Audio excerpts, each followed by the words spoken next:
Welcome back once again, beautiful nerds, to the Survivors of Ashcaleen, an actual play Dungeons & Dragons game that originally started as a one-shot and has evolved into this. A mini-series that follows three lovable anti-heroes as they traverse the world of Odromia after the fall of the capital city of the Kingdom of Nimrion. But who better to introduce themselves than these lovely people, starting with Matt. Hi, that's me. Matt, also known as War-Torn Night Out on the interwebs. This evening, I have the pleasure of playing Hord'n, the human warlock of the Dao Genie Pact. Taylor. Hi, I'm Taylor, also known as Virus05 on TikTok. And you can also find me streaming at Tales of Initiative every Wednesday. So come out and say hi there. We did just complete a Trevor charity Pride Month event as well, which was a lot of fun. Woo! So go and check out our VODs as soon as they're up. And yeah, happy to be here. I will be playing, now that it is officially revealed, a full-blooded Yuan T. What? She's a Yuan T? What? You never said. Wait, what? What? What? What's their name? Nesca. Yes. Nesca. And last but surely not least, Victor. Hi. My name is Victor. I'm Victor. You can find me on the TikToks, Victor_the Story Weaver. That's usually where I keep most of my shenanigans active. So you can feel free to check them out. And I am playing Ivar the Forsaken, a Kalashtar Paladin, formerly known as Ivar the Banisher. Yes, indeed. And of course, as always, I am your friendly neighborhood dungeon master. Maybe not tonight. I don't know. I haven't decided yet. My name is Andy, aka Mr.DanDyDM, on TikTok, YouTube, Instagram, and on all the other socials. If you happen to come across this episode and you enjoy it, please consider going back to the very beginning where we first encountered the survivors of Ashcaleen back when we first started our one-shot oh so many months ago. And consider watching those episodes just to see how we got to where we are in this adventure. And who knows, if you feel like it, maybe subscribe, I don't know. And now that we have got our introductions out of the way, let us continue with our tale of the survivors of Ashcaleen.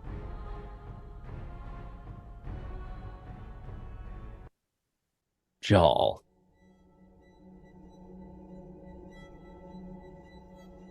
Inky blackness pervades every part of your vision. Perhaps it is some light, you're not entirely sure, some glowing presence, an eerie glow though, not warm, not inviting, certainly not loving, is this gentleman, morphing in and out of the space, taking on many different frightening visages, is this lovely fellow.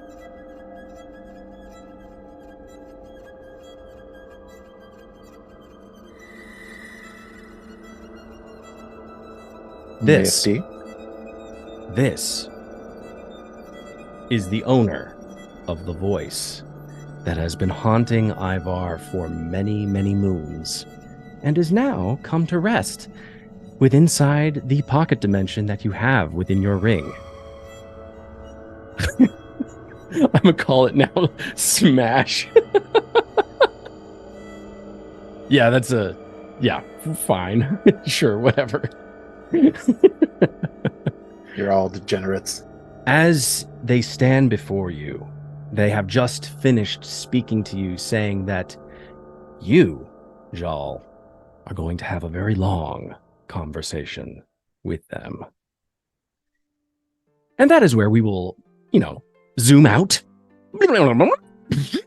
And we are upon the high seas, inside one of the dwarven city ships, inside a lovely, lovely, well-lit apartment. Ivar, you have just awakened from the previous day's strenuous activities of trying to pull yourself together, somehow managing to present a good face in front of the dwarven queen.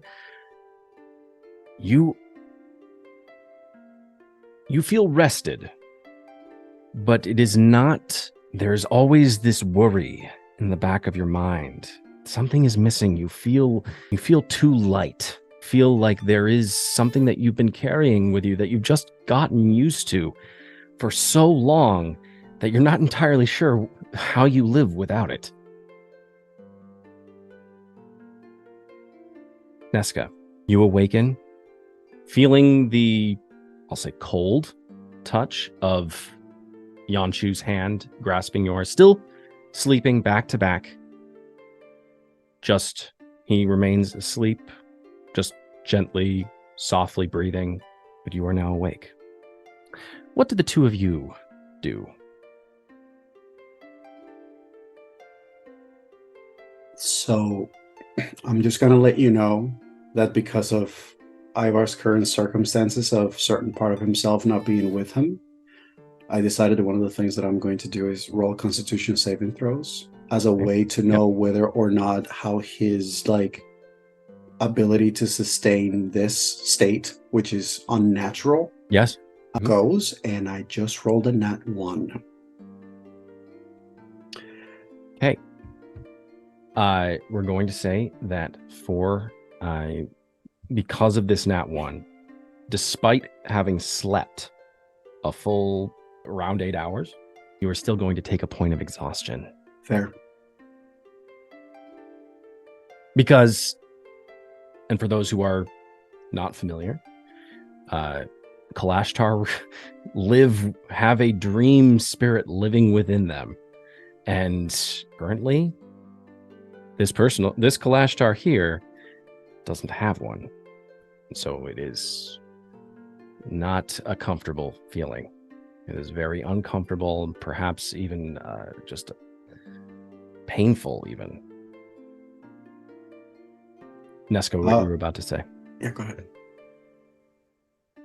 Just gonna lay there for a little while longer, just sort of enjoying it, and then reflecting on the day, and realizing that she almost lost control. Speaking with the Queen, she's a spy. She's meant to blend in, meant to accept anything and everything that happens around her and adapt to the situations to achieve her goal and mission.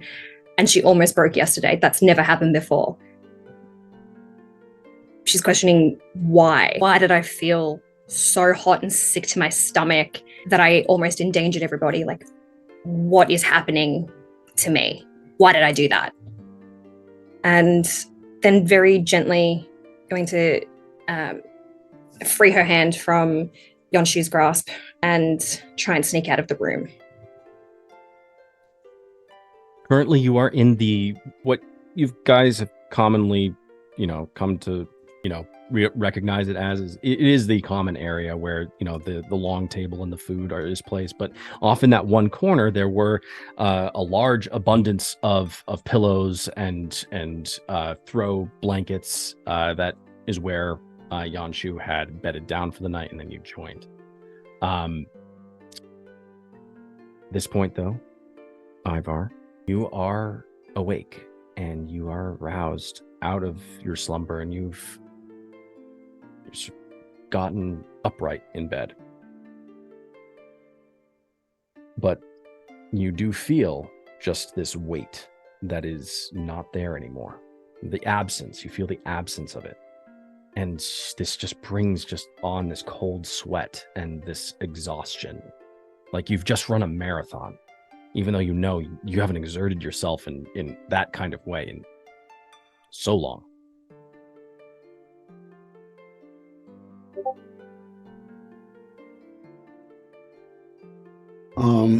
I'm going to say that even with the rest, Ivar feels this. When he wakes up, he feels a huge struggle.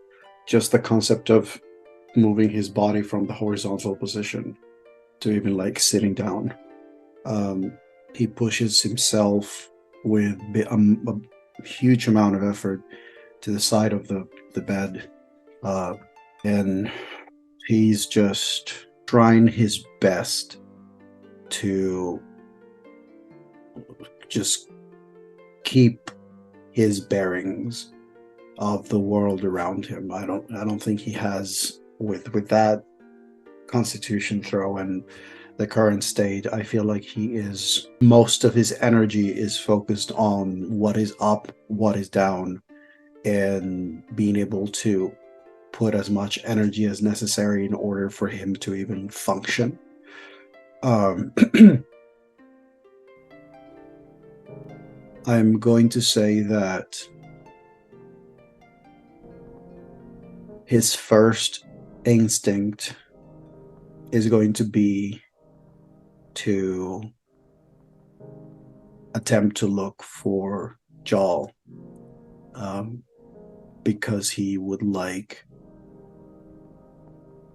even if it's not much, there's something pulling him to wanting to check on the ring and what lies underneath, as if there's a pull and a knowledge of instinctive survival,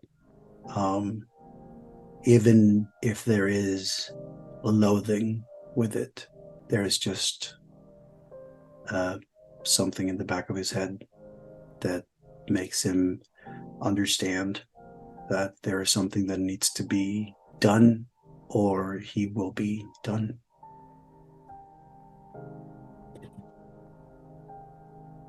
Ivar, as you move to the door of your room, you see Rihanna also emerge from her room, and she gives you a concerned look. She's dressed in this lace garment, lace silk garment. It's very much just nightwear. And she looks at you with this concern. She sees just sort of you look gaunt, and whatever kind of confidence you were able to muster yesterday to put on this brave face before the Dwarven Queen, it is apparent that it is no longer there. She approaches you and says, Ivar, are you okay? And she very gently sort of takes your arm and sort of begins to lead you to a long table with the chairs around it. And she helps you to one of the chairs. He doesn't have the strength to fight that off. He actually, everything that he's doing seems to have a delay reaction. It's almost as if it's only after a few seconds that she's already touched his arm and move him that his head kind of moves down to see the hand holding his arm. And then it's only after a while that he realizes he's walking. And then it's only after a while that he realizes that his hands now are on the table as he's keeping his body just in this position. And he just...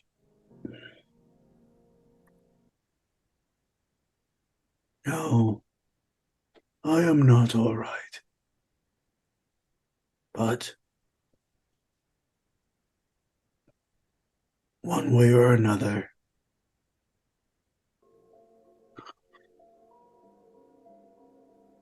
it will be sorted. It must be. Sorted how? How are you?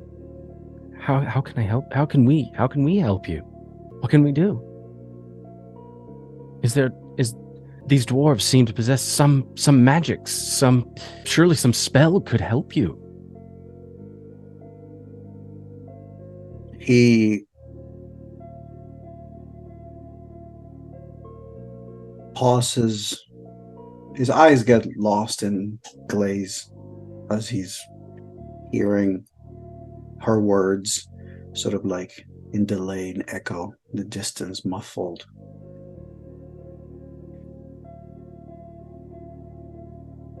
You know, most of my life,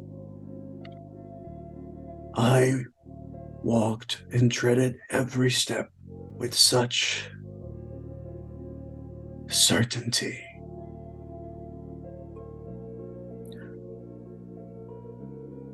For the first time in a very long time, I do not know what happens next. Ivar, I need you to give me a wisdom saving throw with disadvantage. 15. Dean.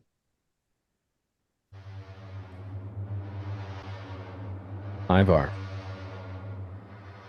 as you begin to have these words with Rihanna, suddenly the sound of, you can feel your mouth moving, and you know that air is entering the area and resonating with your vocal cords, and words are being formed, but you're simply not there, and your words seem hollow to you. And as you begin to try to make your voice louder, suddenly you hear a voice. You know this voice. Oh, you know what will happen. What happens to all of your kind when their soul is fed upon.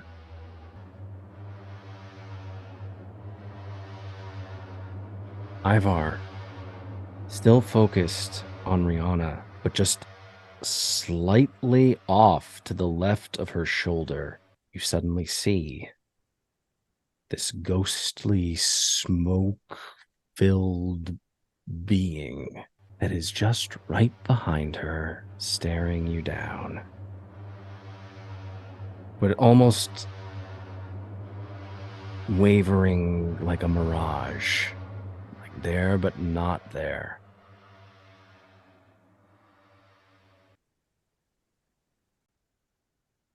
Tick tock, Ivar.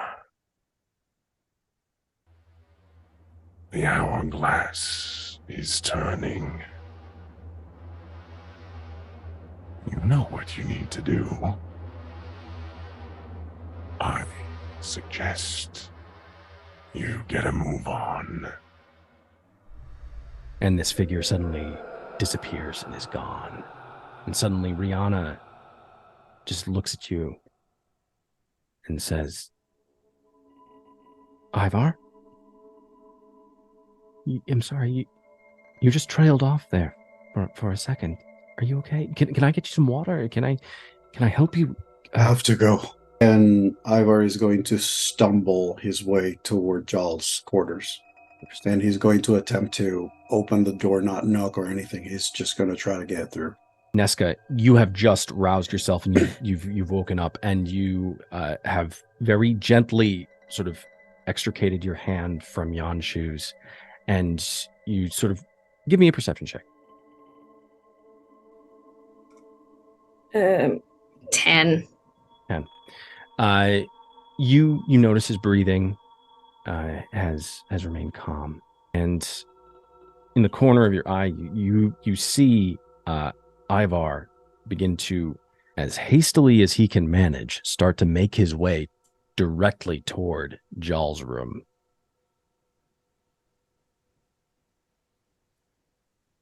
Rihanna, what is that about?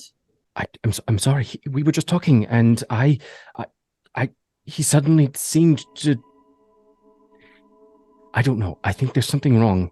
He was trying to explain something to me, and then he just trailed off, and then suddenly he got up, just like he is now, and he seems to be going to Jarl's room. Summon Gator, and I'm going to follow Ivar. Gator, yes. And Rihanna runs out of the room, and out of the apartment. Oh, which we're not allowed to do. Well, she's not traveling out of the apartment. She's going out of the apartment where there are armed guards. Okay. I'm like, oops. Cool. Follow Ivar. You follow Ivar. Okay. Ivar is going to literally attempt to open the door, and if the door were not to open, he will attempt to just kick it down. At this point, you throw open the door, and the room seems perfectly normal, except for the fact that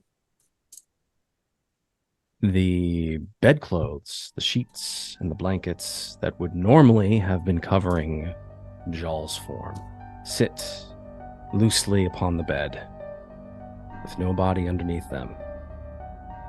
But very much how like Jaal would sort of curl up, not in the fetal position per se, but he would curl up and just sort of lie on his side with holding his ring hand with the other, right by the pillow. The ring, this green ring, lies without its owner on the bed. Ivar is going to go for it. Nesca, what are you doing? Right. Are you doing anything? Rock'em sock'em robot. Yeah, style. I'm gonna attempt to grapple and try and talk some sense into Ivar. Or no. No, actually, scrap that, because he will beat me. I am going to lunge forward as well and just hope I'm faster. Oh boy! Oh no! Oh As no! you both lunge for it, Oh no! the world seems to slow down.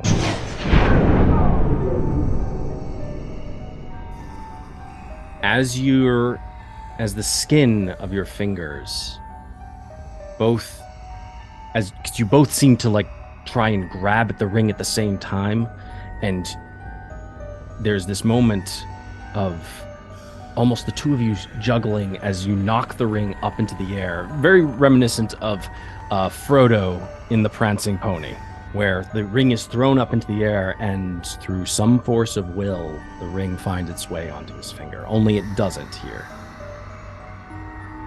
The ring floats up into the air and you both move to grasp at it, and the ring connects with one of your palms and holds itself in place as the other hand comes down from the other person. And you both are no longer upon the dwarven city ship. But you're not together anymore. Nesca, you find yourself lying in a wooded grove. Cold beads of sweat dripping from your face. You breathe out slowly as you realize this feeling in your gut of terror that you've experienced in some of the darkest parts of the Peshium wildlands. However, you can't shake the feeling that, for whatever reason, this nightmare is going to feel a little bit worse. You swear you feel weaker in this one. But then, almost a soft thought caresses your mind, saying, This is all gonna be okay. Just a dream. Ivar, you find yourself once again treading familiar territory. The gloom gathers, fog gathers in the old jungle with mist that gathers around your legs. Branches, palm leaves crawl skyward, just seeming to cast out light and hope in this moment. The air is thick with the smell of death. You begin to notice the corpses of the fallen around you, the familiar corpses. And it feels like the trees themselves are whispering to you, warning you off. But down this path, which you seem to move along not of your own volition, but you're moving along it nonetheless. Maybe it's because this is a dream, and you know the path you walked before, and you feel that you need to walk it. It's not a dream. I don't dream. And it is a memory. Path stretches out in front of you into the darkness, beckoning, with the faintest of glow in the undergrowth, as you know and remember the memory that is about to happen.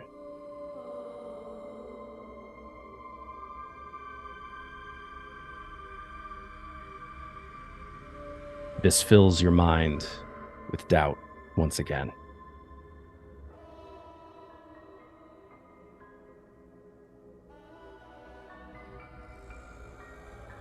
Jal.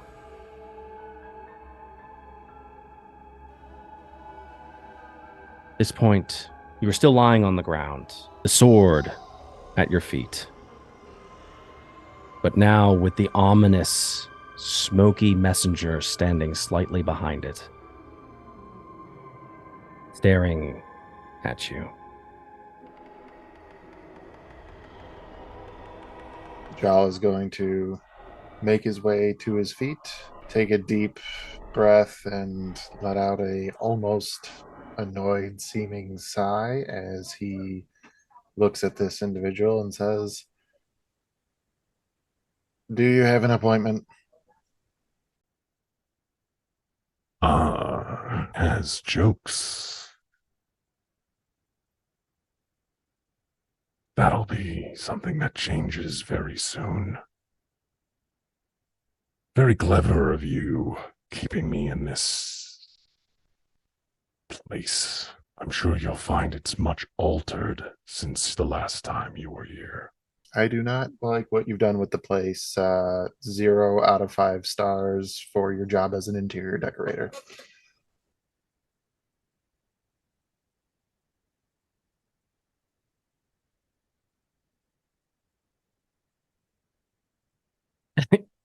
After uttering this taunt,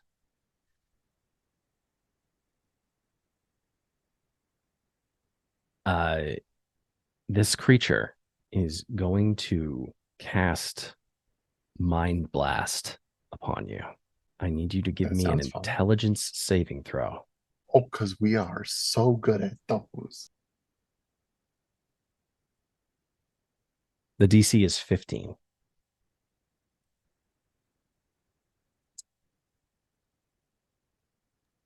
And I missed it by 15 You rolled a 1?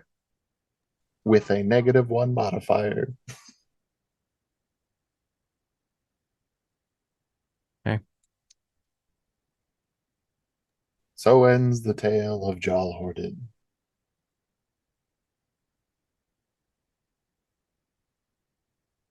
You take 19 points of psychic damage, and you are stunned.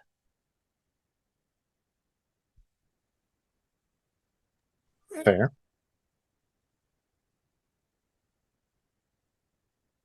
As you stand completely paralyzed in this moment, suddenly these smoky tentacles begin to extend from this creature's back, and they begin to wind their way down onto the ground, and then slowly begin to coalesce around your legs and begin to come up, slowly slithering towards the area around your neck and head. And they're going to, oh jeez. Ooh, what the character would do. The creature is going to cast Living Nightmare upon you. Am I still stunned? Oh, yeah. Yep, you can't move. Jal, in some ways, you take a little bit of comfort from this, because in your nightmares, how often are you able to actually move how you want to? How often in your dreams do you find yourself completely paralyzed? Not often. Jal is a lucid dreamer.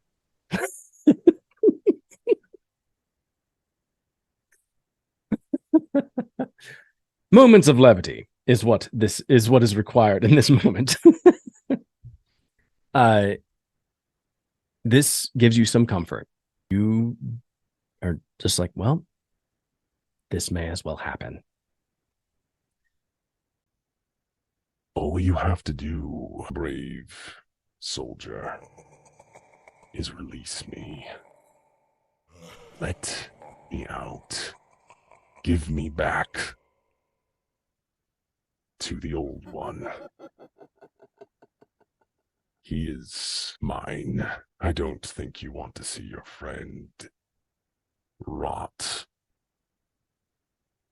and dissolve over time. So, do the right thing. Let me go.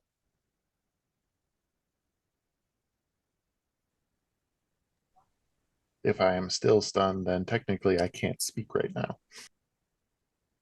Yes. Nesca. You find yourself transported once again within the Peshium wildlands. You see a woman in a white dress. Not actually a style of dress that you're familiar with from home. Cannot see this person's face, but you can tell that they are weeping. Their heart, sea is pounding within their chest and ears. The train of the dress flails behind her like a ghost, just clawing at her feet. You see that directly ahead, there is a cliff that you seem to be getting closer to as well. And again, you notice for the first time that there is a full moon above you that barely illuminates the drop off of this cliff and the mist below it. She runs as though pursued by some creature, some monster. And as she reaches the edge, she hurls herself over the cliff. But as she does, she turns to face the monster that is chasing her. And all she sees is a sad, tortured expression as the mist swallows her whole as she falls. And you realize that she is you. Your eyes snap open. I need you to give me a wisdom saving throw. Oh, bollocks. I got a 16. Got a 16. Okay. Yeah. You once again snap awake in that wooded grove within the Peshium wildlands again. You realize that these things are your own nightmares, your own dreams, things that you thought you forgot about when you were a child. And that for whatever reason, they're manifesting themselves through no force that is within you. This is not your doing. This is something that is native to whatever this environment is right now. And as far as you knew, this was just potentially Jawl's pocket dimension that he's spoken of, where the sword is being housed. This knowledge, it does not make you happy. It does not make you feel any less or any more relieved, but just the knowledge of it is in some way satisfying. Knowing that whatever happens in here, it's not physically harming you. It is just traumatic. Ivar, as you begin to continue down this path, a familiar scene flashes before you as you once again find yourself in front of the radiant form of your Quori, the being that you once housed within you, stabbed through by this form, this dark shadow, stabbed through by the sword which is in front of you.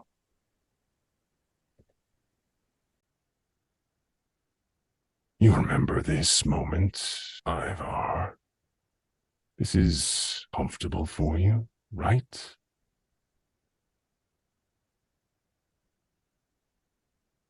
I can tell there's much conflict within you. You are happy to be free of me, but also you. And he seems to be just salivating at the thought of having you once again. You know you need me. Because of this moment right here, the moment that I permanently separated you from this creature.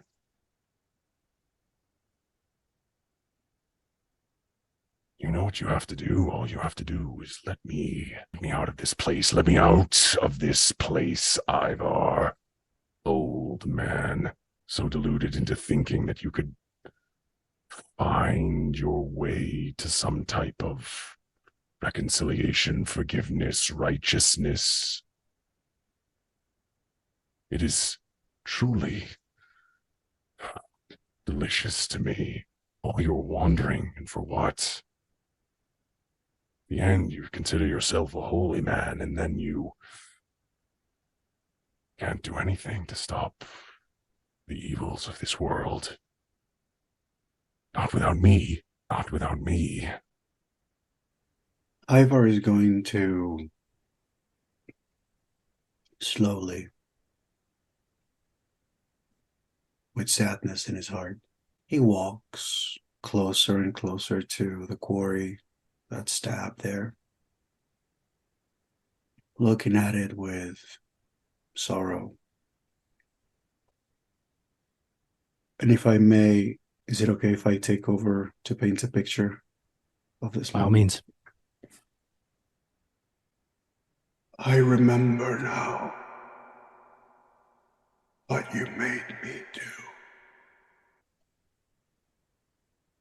And as he looks around, the ghosts of all the fallen soldiers that once upon a time used to be his friends and the comrades that he fought alongside with seem to get themselves back up, as if preparing to play off that moment. And Ivar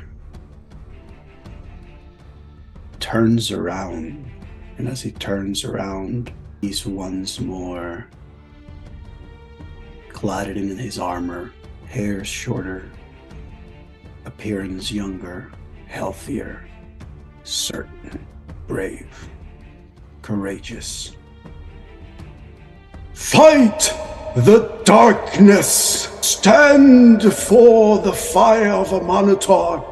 Earn your place among the gods! And everyone roars in support, as from the other side of the battlefield, creatures of darkness emerge and charge on, and these two forces of light and darkness just charge against one another, clashing with claws and swords and shields and spells and magic and broken bones and shrieks of dissolved beings and wraiths. Ivar leading at the helm, fighting through, crushing every enemy as if they cannot be stopped. And as he moves through that, he does not see that it seems to be getting darker and darker as he pushes through. And through the invisible eyes of something flying above, through this battlefield, this thing, like an invisible flying snake, moves through all the bodies and the battles and the things, and finally spots where Ivar is, and you see it as it suddenly everything is black and Ivar's body becomes incredibly still. The battle ensues around him, and when he opens his eyes, and one of his soldiers is just, "Commander, we must press on! We must..." This soldier's expression of horror becomes still as now Ivar has pierced them through, and they see that Ivar's eyes are completely pitch black. And in that moment, the creatures of darkness surround and just go behind him. All of the soldiers of Ivar's group face in confusion and horror, and Ivar just begins to advance toward them. And as some of them try to bring reason into him, they are too late as he just cuts them through and falls them all. And these creatures are not even intervening. Ivar is going through every single person of his army, and he is taking each one of them down. Until finally there is but one dragging themselves in the mud, trying to get through. And as he approaches them and raises his sword, he stabs them through, and in that moment, as he does, the body of the soldier reveals that it's actually the quarry, the light spirit. And Ivar just releases the hand of the sword, stumbles back, still in this absent expression, as the shadow emerges from his mouth and then twirls around the sword and starts going down through it till it reaches the quarry. And it begins to engulf it in darkness and darkness and darkness. The quarry looking in horror toward Ivar, who is reacting of nothing, asphyxiating this spirit until it's consumed. And the consumption of the quarry in combination with that shadow blend and melt into the sword, turning the blade obsidian and turning it into the cursed weapon which she now carries. And in that moment is when Ivar blinks, his eyes normal, and he is standing in the battlefield with everyone dead, him not knowing what happened, thinking that it was but the darkness that once more took his people.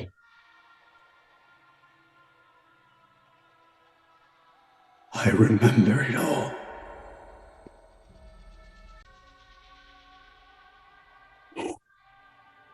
I know you do.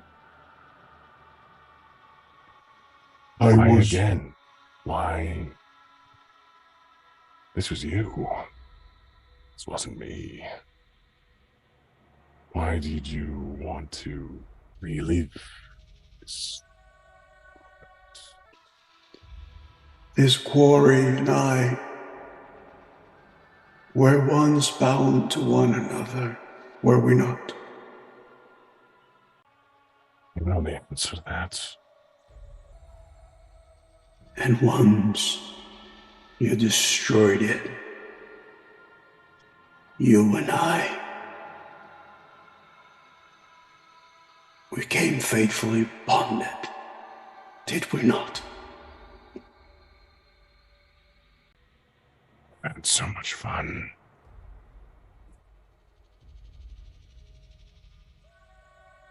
Listen, I'm gonna let you in on a little secret. You're not alone here. I have your friends.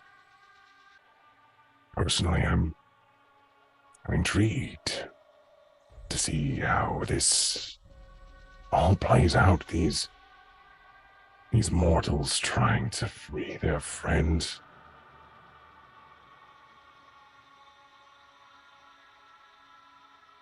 Do you want to see how it goes? Ivar looks up the way that he used to look up when he still believed. You are right. Maybe without you, I cannot fight all the darkness that plagues these realms. But here, I can at least rid the realms from one. And I'm going to cast Inflict Wounds on myself.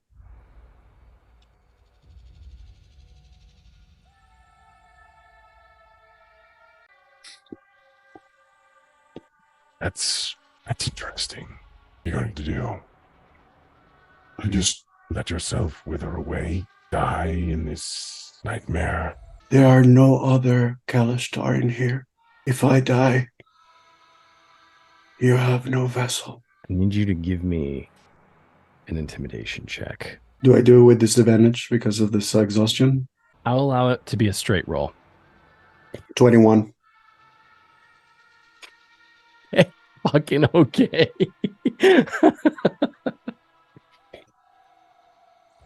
Ivar, even in your weakened state, knowing what you know, knowing that whatever this place is, it is not dreams for you.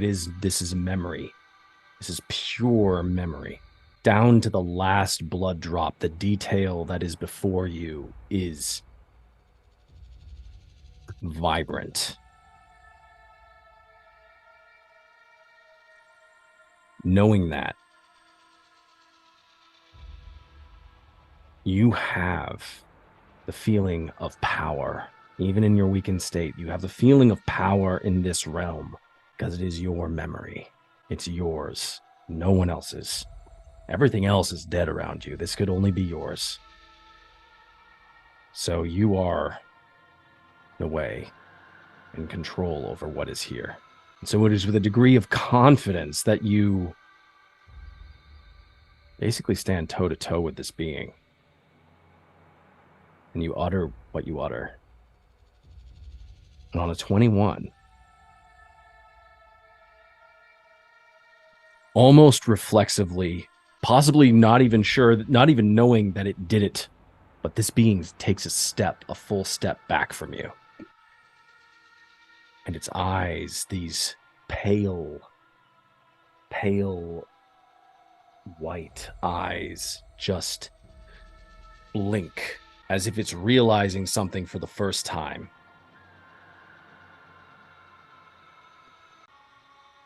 Now, let us not be hasty, Ivar. You need me. We need each other. Let's go back to the way things were, old man. You, me, on the road, you know. Let them Go. And once more, Ivar's hands stand outside, his energy, dark energy on him, and he bashes his hands upon himself as you can see the tendrils of necrotic damage once more extend, and he casts himself once more. You fool! Why are you throwing this all away? This is not how it's supposed to be. 11 points of damage. Let them go. And he just raises his hands. Okay. Be reasonable. Be reasonable. What if I was just less vocal? You know? Maybe if I didn't talk so much. Inflict damage once more. No! Fuck! You... That is 26 points of necrotic damage. What are you at currently? What is your point? 37 hit points. 37 points, okay.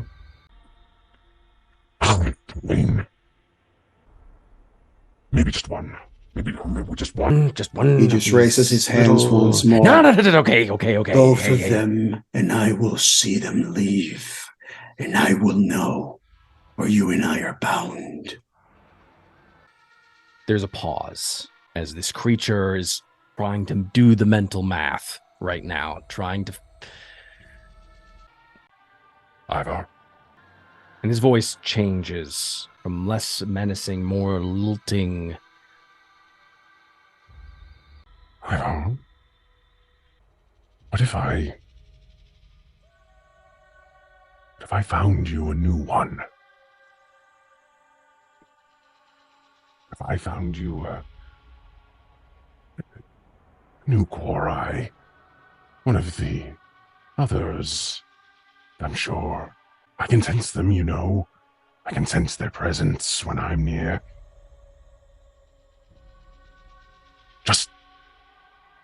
I will free your friends, but invite me back in, and I will give you some of your control back. I'll be less vocal, I won't talk as much, unless you need me.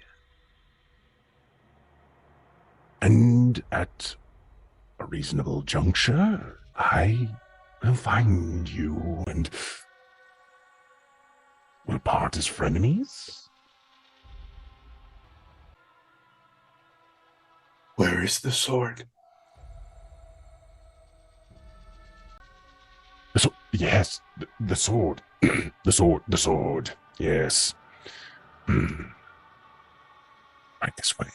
It begins to float with no small degree of haste away from you, down this winding path into the jungle, which begins to, as you see him move through it, begins to transform, and it seems like the environment begins to move and reform around you.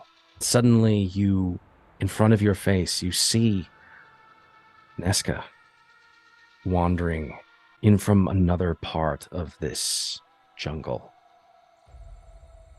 And then suddenly you're no longer within the Peshium wildlands. You're standing atop one of the hills that stretches out looking over the city of Ashcaleen. And suddenly you find Jal there with you as well. And you are all standing looking out, and it seems the scene of Ashcaleen that you are seeing is a scene that predates your time there. Gone are the crumbling buildings on fire. Gone are the disappearing temples of the gods. Gone are the vampiric hosts that have laid waste to this city. All you see in front of you are the Scarnborough farms that lead all the way up to the city walls. You see, off in the distance, the temple, the domed temple of Talos with the crystalline spire that houses tendrils of lightning. And you're all standing atop this hill together. Am I still stunned? You are not. No, Is this thing here? it is not. It's just the three of you. In a scene that definitely predates the fall. The temples all appear to still be there. In fact, in this particular scene, there is one extra one. It was not there when you were there last. And you remember from the rumors that were spoken that it is the Tower of Durastir, the missing one, that housed the Temple of Bahamut. With the sudden shift in scenery, Jal's going to look back on the city that he grew up in, a city that he last saw in flames and is now made anew. He's going to take a deep breath, the stun wearing off, the feeling coming back to him. He's going to look left, trying to see if this creature is still here, and look back right, see Nesga and Ivar, and he's going to go, "Ah, geez, what are you guys doing here?" Where is she? That thing was a she? The smoke? There was a- Can you gender smoke? What are you talking about? The What woman are you in talking white. about? There was a woman No. in white. Nah, no woman in white. There was just a smoky bitch.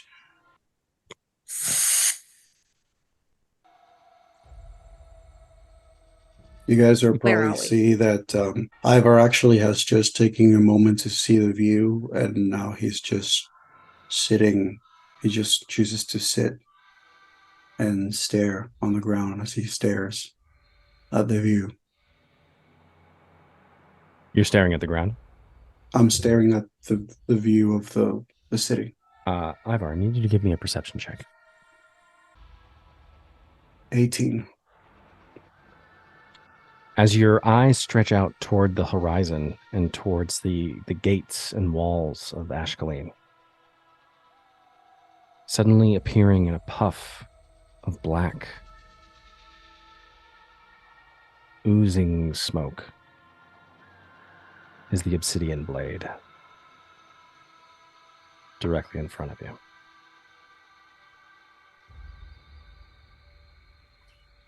Nope. Mage hand, up, away. You do that. Ivar is going to speak out loud. They don't need to be here for this. Let them go. Oh, I think we do. Yeah, if anybody shouldn't be here, it's you, Mr. Grabby Hands. Get the hell away from this thing. You remember what happened last time you were holding it? I Much do. like my head attached to my shoulders.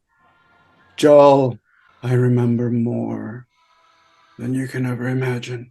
Oh, And good, because we were waiting for that. So fill us in. Now, Ivar. And Jaw starts moving the sword more away. I'm going to hold if Ivar starts doing something, but otherwise, I'm going to act. Ivar is going to look at Joel. I am grateful for your attempts, Joel.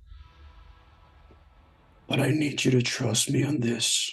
This is my fight. I must see this through. And I'm telling you, you don't have to do it alone. This one time, I do. Why? Because that thing and I are one. And there is no other way for us to find a path. And what direction are you heading? I hope in a direction that will make my new friends proud of me. Because let me tell you, Ivar, I have not come this far to finally make friends, to finally understand what a friend is, for them to throw themselves away. You can do things by yourself, but that doesn't mean you have to do them alone. Ivar looks to the sword once more, and then he turns to face the two. He approaches the both of them, looking at them, and he extends his hands, trying to just hold the hand of each one of them, if they will allow him. Curiously glance at the gesture, still not familiar to her. I think remembering what Ivar did in the tavern back in Ashcaleen, she'll take one hand.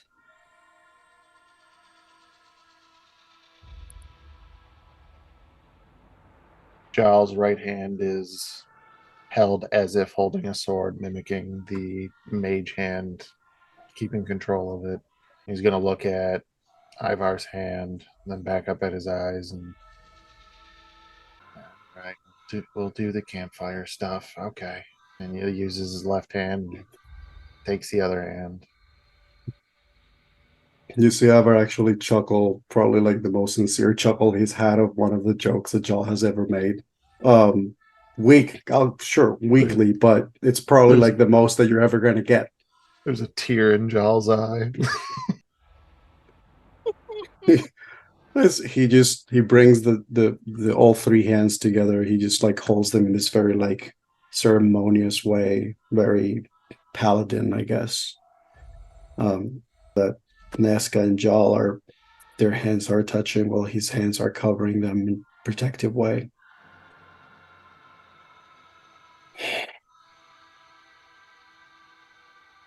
And then he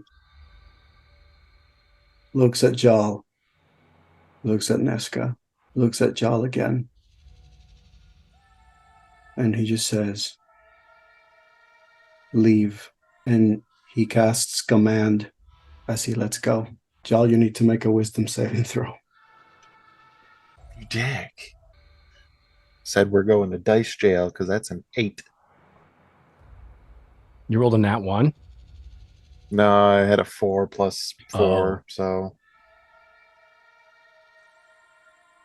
So you have been commanded while holding Nazca's hand to leave. Can I? Do I know how to leave? I can. Alright, well, Jal would assume because he was in a nightmare in whatever was before that he thought was a nightmare. So that first part shouldn't have been a nightmare.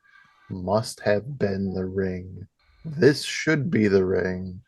Let's try to just exit the ring? Question mark? So you're just going to try and exit the ring? Yeah, Okay. I guess so. As you My hand. do the normal gesture that you are familiar with to leave your pocket dimension, leave the ring, and return once more into the material plane. You do just that. And Nazca, you said you were withdrawing your hand or no? I wanted to try and rip my hand out. Okay. Give me a dexterity saving throw. I'm good at those. 18. 18. As Jal, you suddenly feel that immediate mental connection with the ring. And you are once more within your bedchamber, outside of the ring lying haplessly upon the bed, seeming like such an innocent little thing. Nazca, you find yourself still upon the hillside with Ivar. You sneak. What is your plan? I do not want you to see this. I have seen far worse. I do not care. Than a murder. I do not want you to see this. Then I will not watch. What happened to this sword? Because Joel was holding it with mage hand, and if he left... Sword has fallen down to the ground. It is Okay. no longer being held magically aloft. Jal, Can I stand over it? I'm not picking it up. I just want to stand over it. Ivar is once more going to speak. He's going to raise his hands again. I said both of them. At this moment, Nazca, you feel a presence behind you. You hear the voice. Is this the first time you hearing the voice? Yes, it would be. You've only heard something come out of Ivar before. You've never actually heard the unfiltered voice before. Oh, come on. Just leave me with one. Leave me with one. Necrotic energy starts to I charge. was just... Joking, I was just... Take yourself too seriously, Ivar. Gonna give yourself a stroke, old man. Okay. And as he steps out from behind Nazca, he takes this elongated fingers on his hand and he gently caresses Nazca's Ooh. cheek.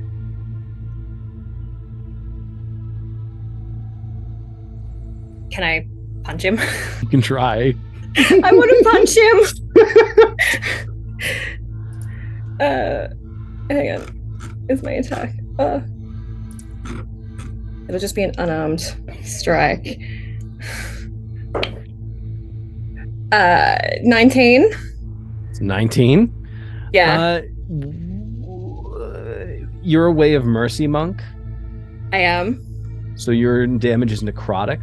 I can choose. Okay. I can spend a key point to either deal healing, necrotic damage, or I can inflict the poison status. Okay. Which one are you choosing for this? Or are you choosing anything, or is it just...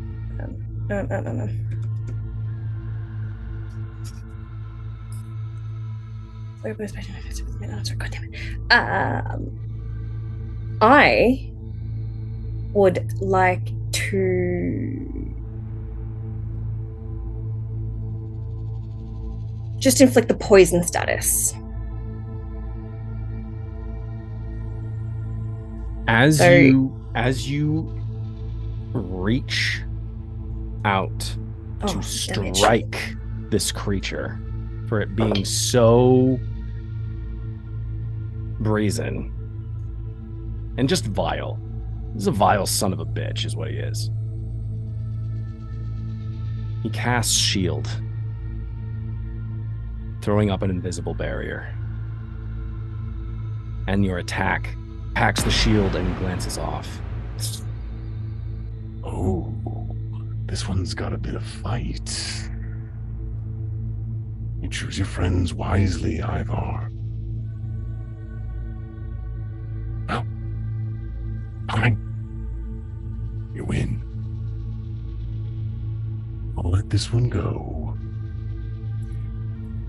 Tell me why I run off a cliff first. A smile. Can it be called a smile? It's a smoke nightmare creature.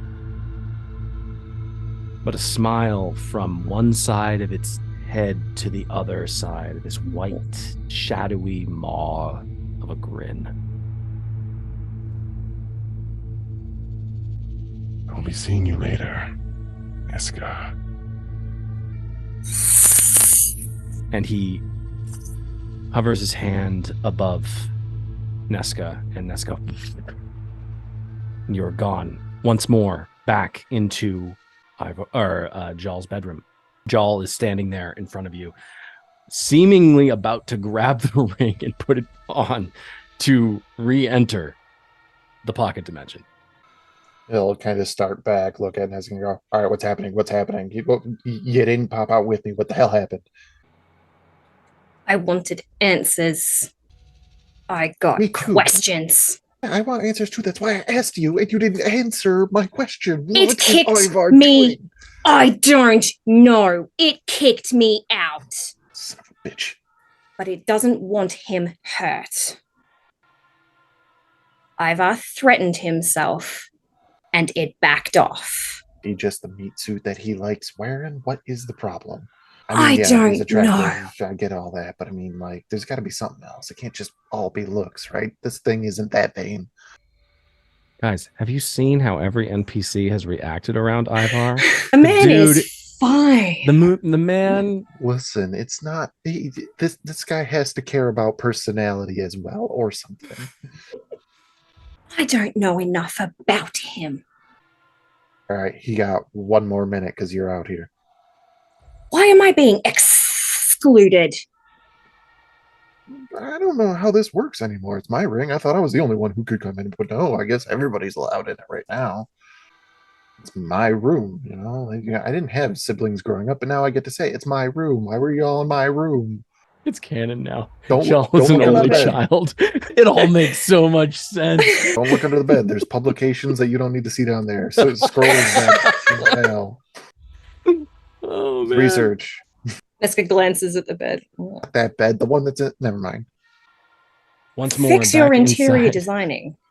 Once more back I can do inside the ring, standing on the hill overlooking Ashcaleen. Ivar, you are once again face to face with this towering smoke nightmare creature. He picks the sword up off the ground, hands it to you. Ivar looks at it. There is one more choice you will have to make. Your power resided within me and with this sword. Yes. Yes, it did. I am one vessel. If we are to work together, we shall choose one or the other, not the both of them. But I like the sword. It's so easy. You can dwell in the sword if you choose, and I shall only have you in my head when I wield it. Or you can choose me, but you will not have both. If you are my darkness to bear, you will not be free to extend to any other. Now, choose your vessel. And see the creature tense as it hates the proposition of giving away some of its ability to move, mobility. It's doesn't sit well. But then in just as quick a moment, it suddenly relaxes. Fine, fine. Whatever. I will.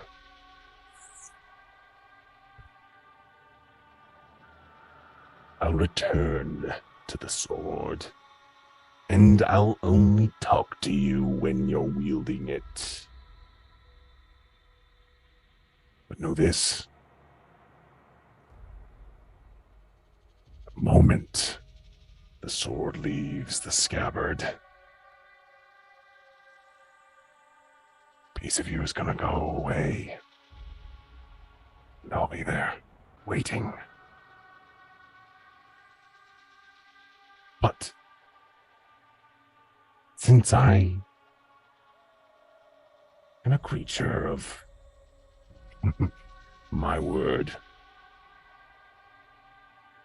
I did say that I would help you find another Quori to take my place. I mean, this has been so much fun, but it's honestly, with the way you are right now, it's getting rather boring.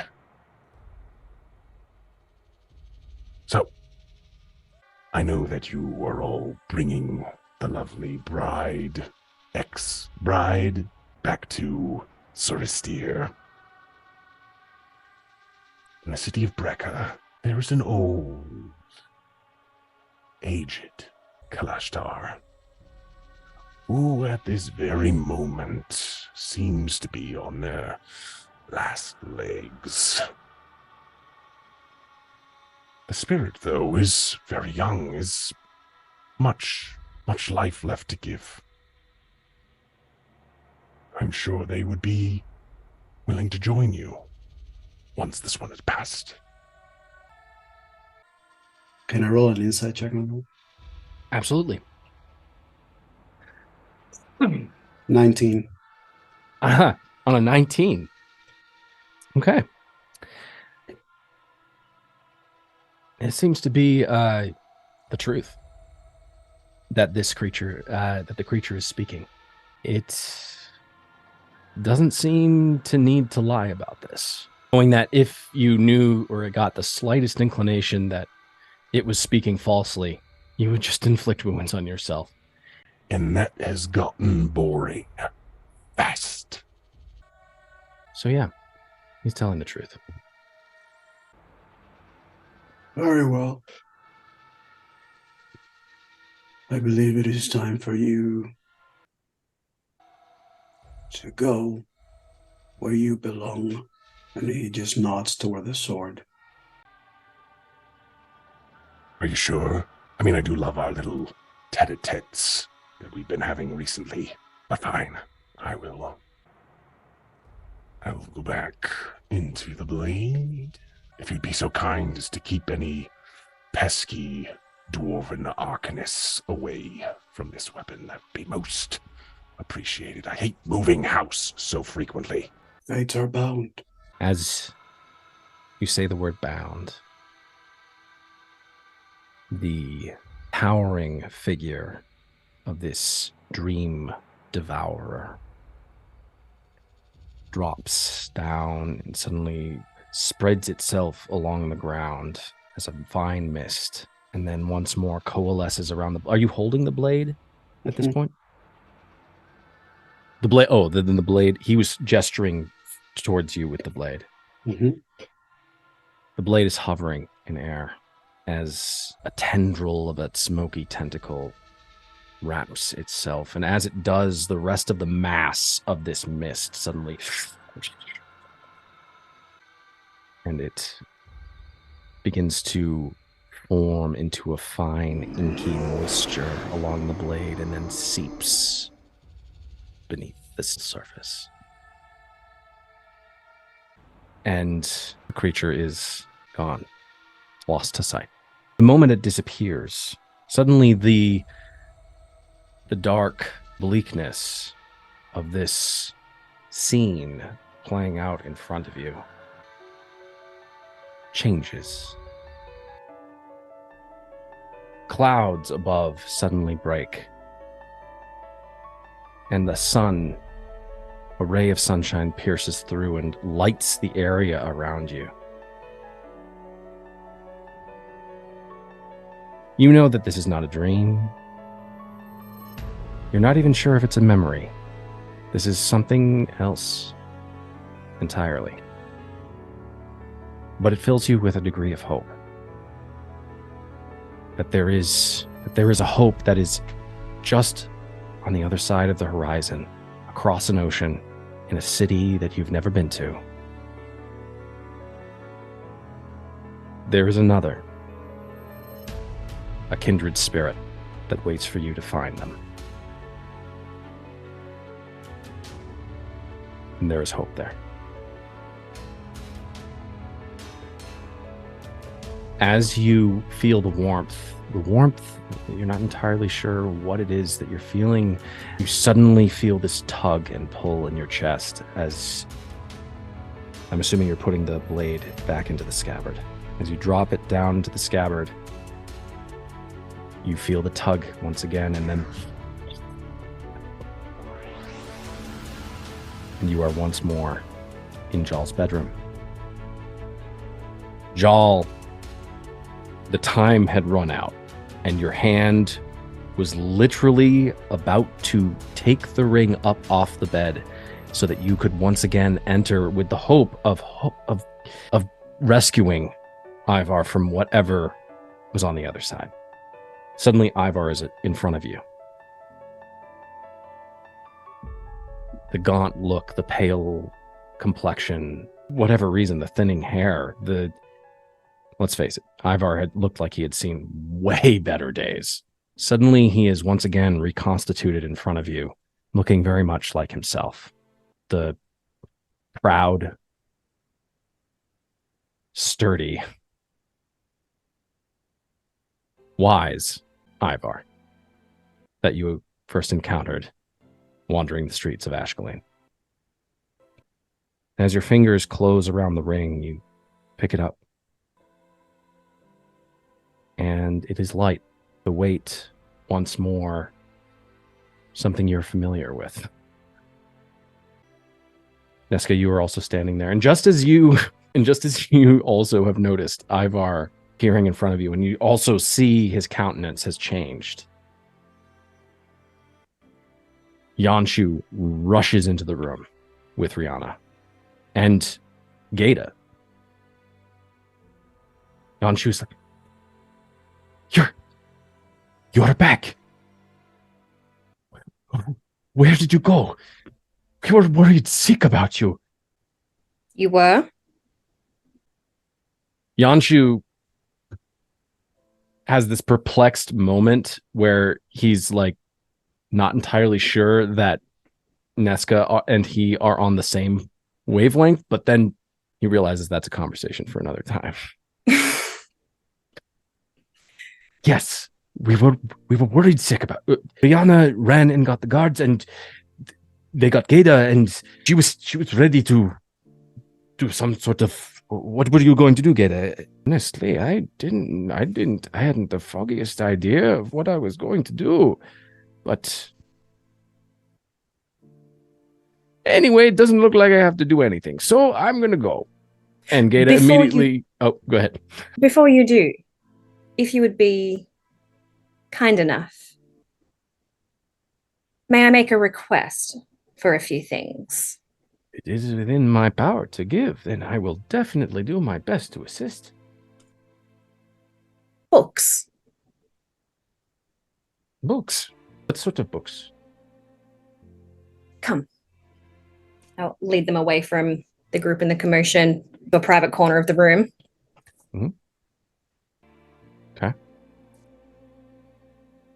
I was Rihanna, hoping... Oh, really quick. Rihanna comes and, seeing Ivar restored, takes his arm and just... I was really worried about you. You look so much better. Ivar looks at her and gives a tired smile. I will be. One day. But I thank you for your concern. She breathes this sigh of relief, and she sort of gives Ivar just a very short smile and turns and leaves the room. At this point, Nesca and Geta, you are in the room or still in the room, or you have left to another part of the apartment. Okay. Out of the room to somewhere more private. Thank you. Leaving Jal and Ivar. Jal, before putting the ring back on, is just going to sort of side-eye Ivar, kind of give him the short nod, kind of that dude nod of, you good? Ivar looks at you in the eye, just stares at you for a long while. Jal will give a slow nod of understanding. He'll slide the ring back on his finger, kind of look it over. And then he's going to try to punch Ivar. It's an 18. Ivar doesn't have any armor right now, so you punch him. He just takes it. 2 points of damage. 2 points of bludgeoning damage. Well done. Yeah, you see Ivar's head just takes it, and then he just looks back at you. No hatred, no judgment in his expression. Just a little nod. And then he leaves the room. And as he opens the door, he just goes, "Where the hell is breakfast?" Amazing.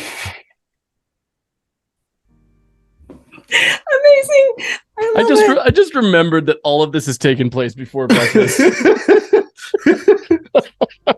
That's why All you in the should span of not a couple go of face. minutes. You should not face the demon with an empty stomach. Everybody, just remember that. Absolutely Breakfast not. is I feel like most that's in the important books meal. somewhere. Most important meal of the day. Don't go having life-changing discussions in a pocket dimension with some sort of extra dimensional being before you have your bacon and eggs. Facts. I learned that in Health 101. What is Ivar's reaction to being punched before breakfast? Honestly, I will say this. He had the spirit choose the sword as a vessel, as an either or, which means that yes, he has the sword in his possession now, and that has restored him. But technically speaking, unless I'm wrong, correct me, DM.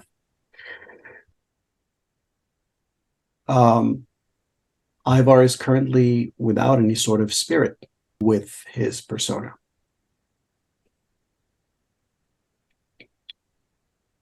Which means that even though he does look a little more restored,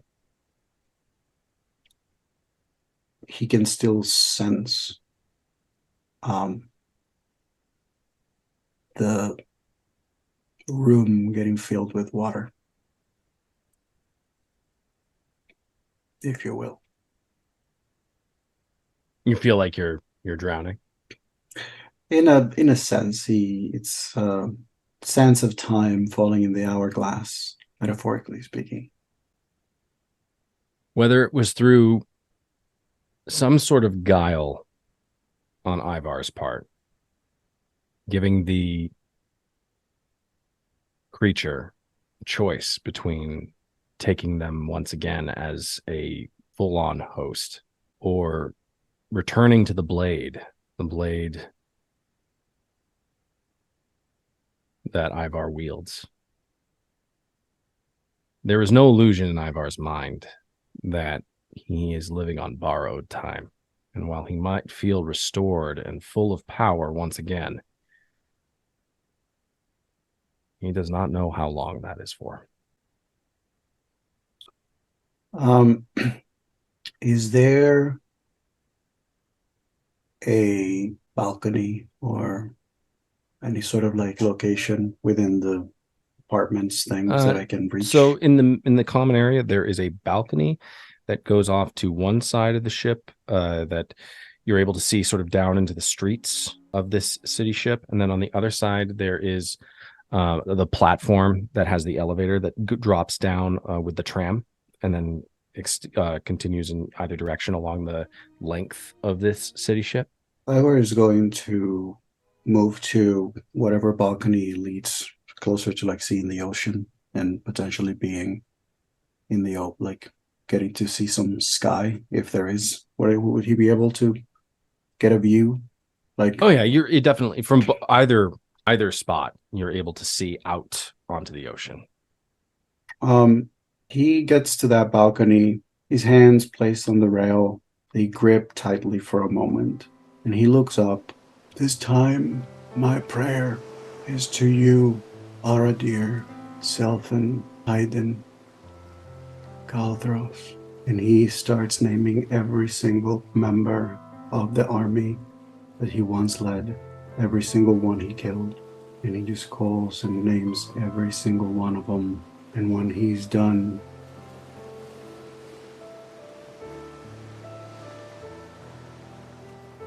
I am so sorry. I am so sorry. Whatever I do next will be for you.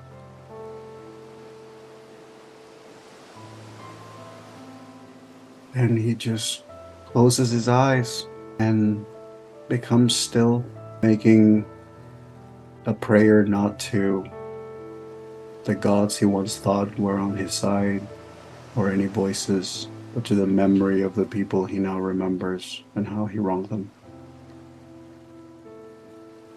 Ivar, I need you to give me a religion check. It's an 18. You don't know at this point if you have honestly ever heard the actual voice of any of the gods, or if it was just some figment of some deranged imagination that was brought on by this creature, leading you into hopeless situation after hopeless situation. But in this moment, with the sea air in your face and salty brine sort of filling your nostrils, and the commotion of the city below you, and the soft voices of the people within the apartment, and the dull pain in your jaw from where Jal has just recently struck you. All of these sensations come together and pale in comparison to a warmth, like the warm hand of a friend placed upon your left shoulder. And this warmth extends from that area, and for the briefest of moments, there is a feeling of healing. You're not sure from where, you're not sure from who, but you know what happened, and it is a unique moment because it is different from any of the other memories or imagined scenarios you've been through in the past. And there is a distinct impression in your mind that if they could speak directly, they would. But for whatever reason, their voice is muted. Nesca, you are speaking with Gata about books. Yes, dearie. What sort of books do you require? Books on emotions. I'm sorry. Emotions? I'm sorry. Did you say emotion or potions? Potions? Emotions. As in, like, thoughts and feelings? Yes. And how to understand them. A quizzical, confused, slightly like a look of wonderment crosses Gata's face. I forgot it well, but crosses Gata's face. And that is a very odd request. I'll be perfectly honest with you. I think I might have a couple of books that might be of use to you. Can I ask why you want these books? I want to understand what emotions are. Right. No, I got that. Why though?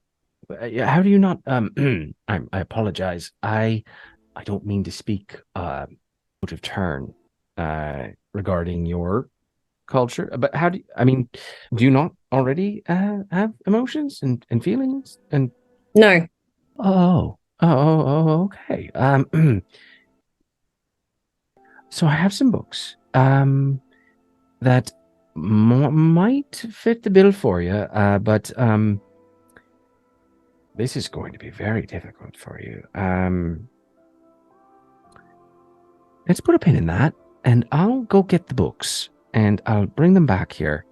And is there anything else you want, or any other material? Oh, good. What other materials are you looking for?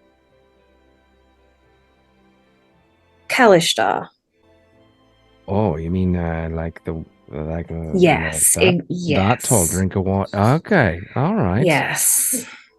Well, I can definitely help you there. I will say our library does not contain that much information, given how cloistered their people tend to be.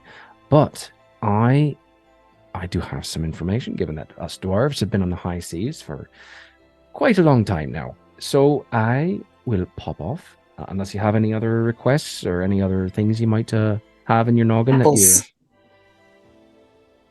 A book about apples? No, the actual fruit. Oh, you want to eat an apple? Oh, I see. Okay, yes. So feelings and emotions, Kalashtar, and a bushel of apples. All right. You definitely pick some odd things, though that's the oddest grouping of things I've ever encountered. But I can foot the bill for that. So I will. I'm going to pop off. I will consult with some of the guard, and they will be back presently with your books and your apples. And with that, she toddles Thank off. you. and she leaves the apartment. Emotions, Kalashtar, apples, Battlestar Galactica. Oh my god, I'm so happy that made it. Oh wow. Okay. Ivar, you're still on the balcony. Jal, breakfast is just being brought into the room. There are several clear glass pitchers of pressed juices, freshly pressed. Is not your apples have not arrived yet, but there are other fruits, grapes, tropical oranges of some kind. There appears to be some freshly pierced coconuts from some exotic locale that have these wooden straws that are piercing the skins. And there are also several like a charcuterie board of breakfast meats and cheeses. I'm making myself hungry. Yeah. I could go for a coconut water right now. Charcuterie board sounds great. Ah, Jessica will collect food and start eating, thinking about what's happened when she stands up, slams her hands on the tables and stands up, pushing the chair back. How did they know? Yonshu, how did they know what we were? I don't know. We were masked. We were very careful. We were very careful, and I must confess, I don't know how they figured it out. My cloak. Where is my cloak? It's over there. And he points over to the area of pillows and blankets. I book it to the cloak and I'm picking it up and where is it? Where is it? Give Do me I an still investigation have check.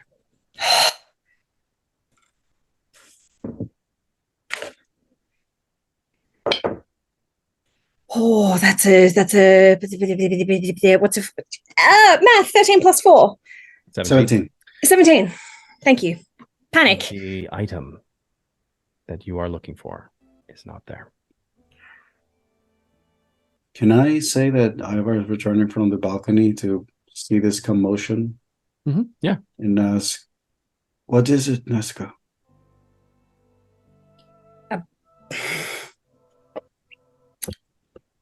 My brooch has been stolen. Yanshu says, how is that possible? We were so careful. I don't understand how someone stole anything off of you. What is this brooch? Nesca.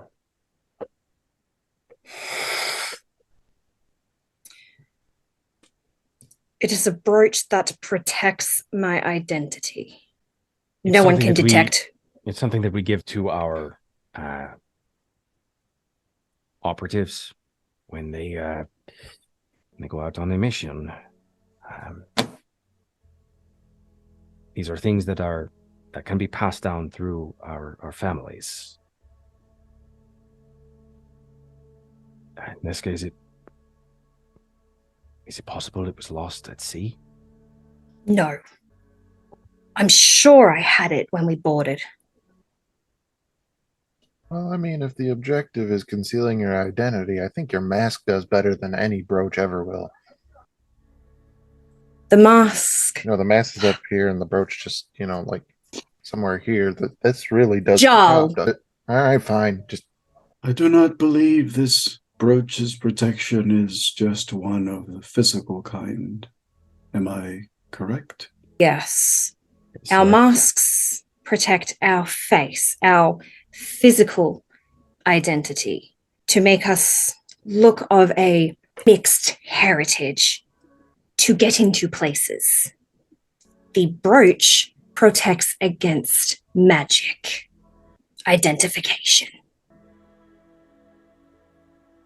that seems really important for your line of work. You should keep a better eye on that. Yanshu looks at Jal like with a cross between an eye roll and sort of this That'd be like me piercing misplacing this piercing ring. What do you want glance, from me? just like, Jal, stop helping. Listen, if they know, they know. There's nothing we can do about it now. They haven't, even after discovering what we are, we're still alive. You're still safe for the time being. We're okay. Her eyes are roaming everywhere. She's on very high alert. Like, how did I not notice? Given our bloody and violent history with these people and what we do, why are we still alive? I lost the brooch, or it was stolen from me, and that put you in danger. Listen, think you're being way too hard on yourself. He takes your hand and he looks you right in the eyes, says, I don't know why, I just have this feeling. I feel like we're going to be okay. We are safe. We're not struggling in the jungles of the wildlands. We're not dodging vampires and all manner of night creatures. We're not drowning amidst the seas. We are safe. And I'm sure that whatever this world is going to throw at us, and he looks at Ivar and Jal. We'll handle it together. We'll be okay. Nesca relaxes at his words and gives his hand a gentle squeeze in return. And then looks very uncomfortable, like she doesn't know what to do. But she doesn't move. Yanshu recognizes Nesca's moment of awkwardness or being uncomfortable and really, pulls his hand away. Yes. So, breakfast, Ivar, Jal, you just want to tuck right in. Is this brooch, is it a family heirloom to you? Yes. Ivar walks toward you, Nesca. And he just stops a couple of steps away from you. Then we will help you find it. Why? You said it yourself. You came this far, and you found friends. This is the least that I can do to prove myself worthy of such title. You have already proven yourself. But I accept. Good. Jal? With half of something hanging out of his mouth, he's just going to kind of nod, and he's going to Eating look. this entire time. Yeah. He's gonna kind of like shake his head, like, yeah, I'll start looking for this brooch. We'll see. And as he stands up, he's gonna walk around until he's between Nazca and Yanshu. Just kind of look back and forth between the two of them. He's just gonna lock you two in a room for an hour and let you figure this out. Then he's gonna walk away and just start looking for this brooch under the table, under chairs, anywhere where we were fighting, using the ring with prestidigitation to create light, and just look for it.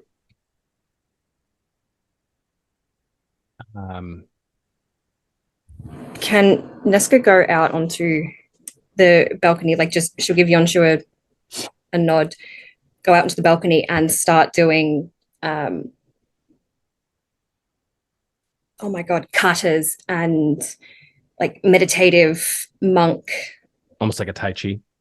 Yeah. Oh my gosh, thank you. Yes. And trying to meditate and retrace every single step that she's taken, everything she's observed, and figure out what happened to her brooch. Give me... what do I want to use for this? Give me a history check. Come on. That's a good modifier. That's a dirty 20. Hey. 12 plus 8. As you are moving through the different steps, and as you are doing something that is so familiar to you, as you're moving through these steps of martial arts, as you're moving the energy in your ki, and as you are doing that, you feel Yanshu's presence next to you. He is also doing the same thing. And as you are both doing that, get just both into a flow. and you're starting to like mentally retrace. It's all of your steps that you've taken since you arrived in this room at this exact time. And you're sort of, it's almost like entering your mind palace right now, trying to like figure out, you know, that the only time that you really broke any kind of concentration in trying to be able to do this was back when you were on your boat and you were fighting for your life against the ferocity of the oceans and whatever lay beneath them. You can't be entirely sure, but that's the last time that you were able to sort of mentally catalog having it with you. Nesca will. Since arriving on the Dwarven City ship, it has just been one scenario after another scenario after another scenario that has just clouded your mind, quickened your pace, made your thoughts and memories just seem far afield.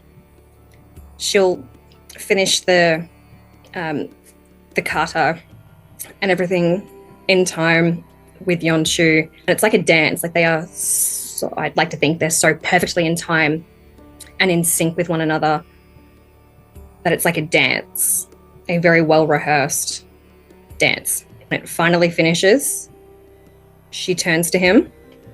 Shit. It was either stolen by someone far better than us, or I did lose it in the ocean.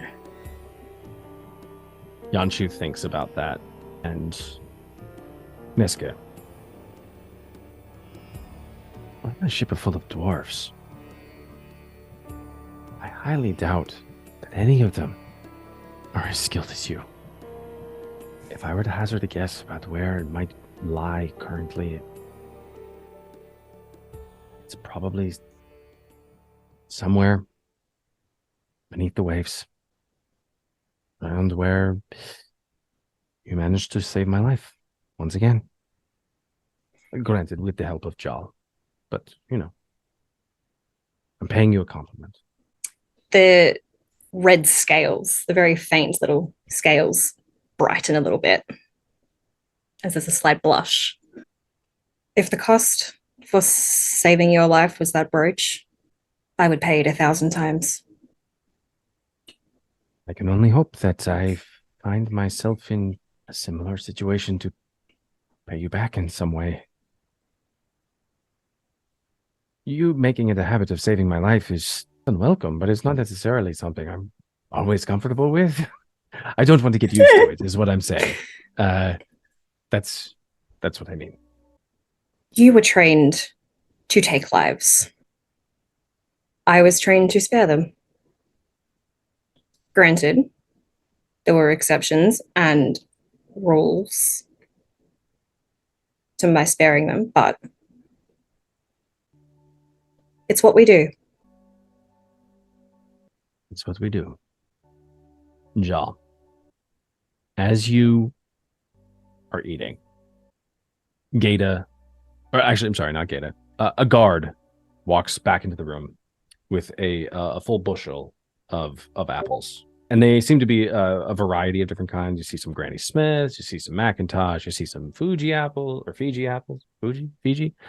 You see all manner of different kinds. And the guard just sort of very gruffly looks at everyone and then puts the apples down on the table, looks at everyone again, and then leaves. Jaw was about to say, "You waiting for a tip?"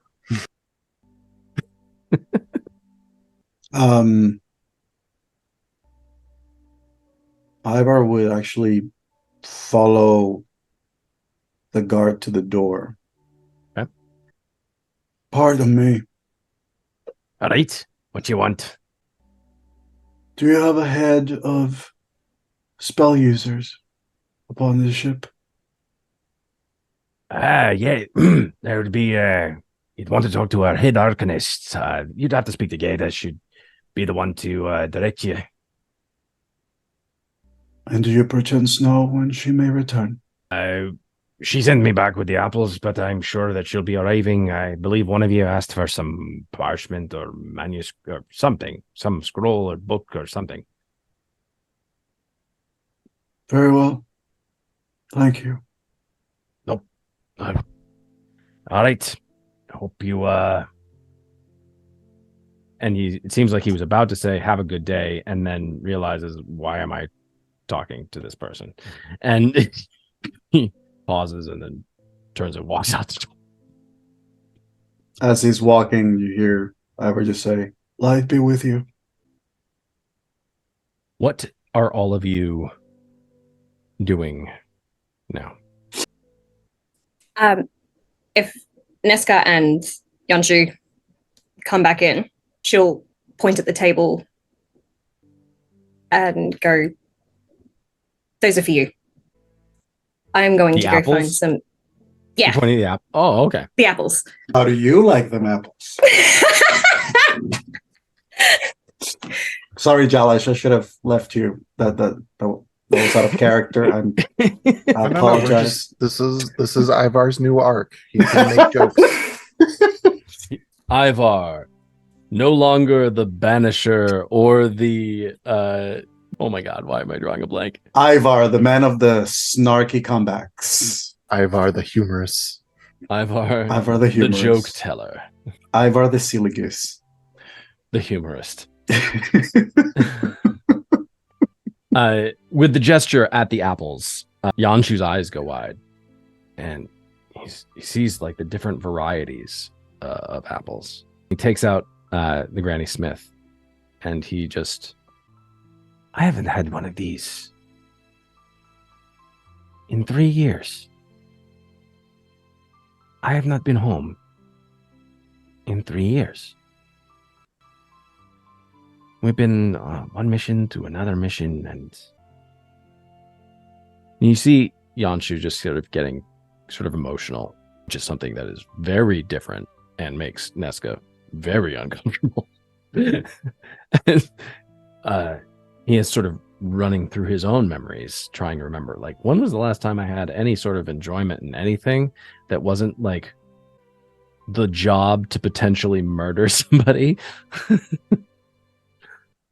And he stares at this apple, and the last time I had an apple, I was standing on the cliffs that was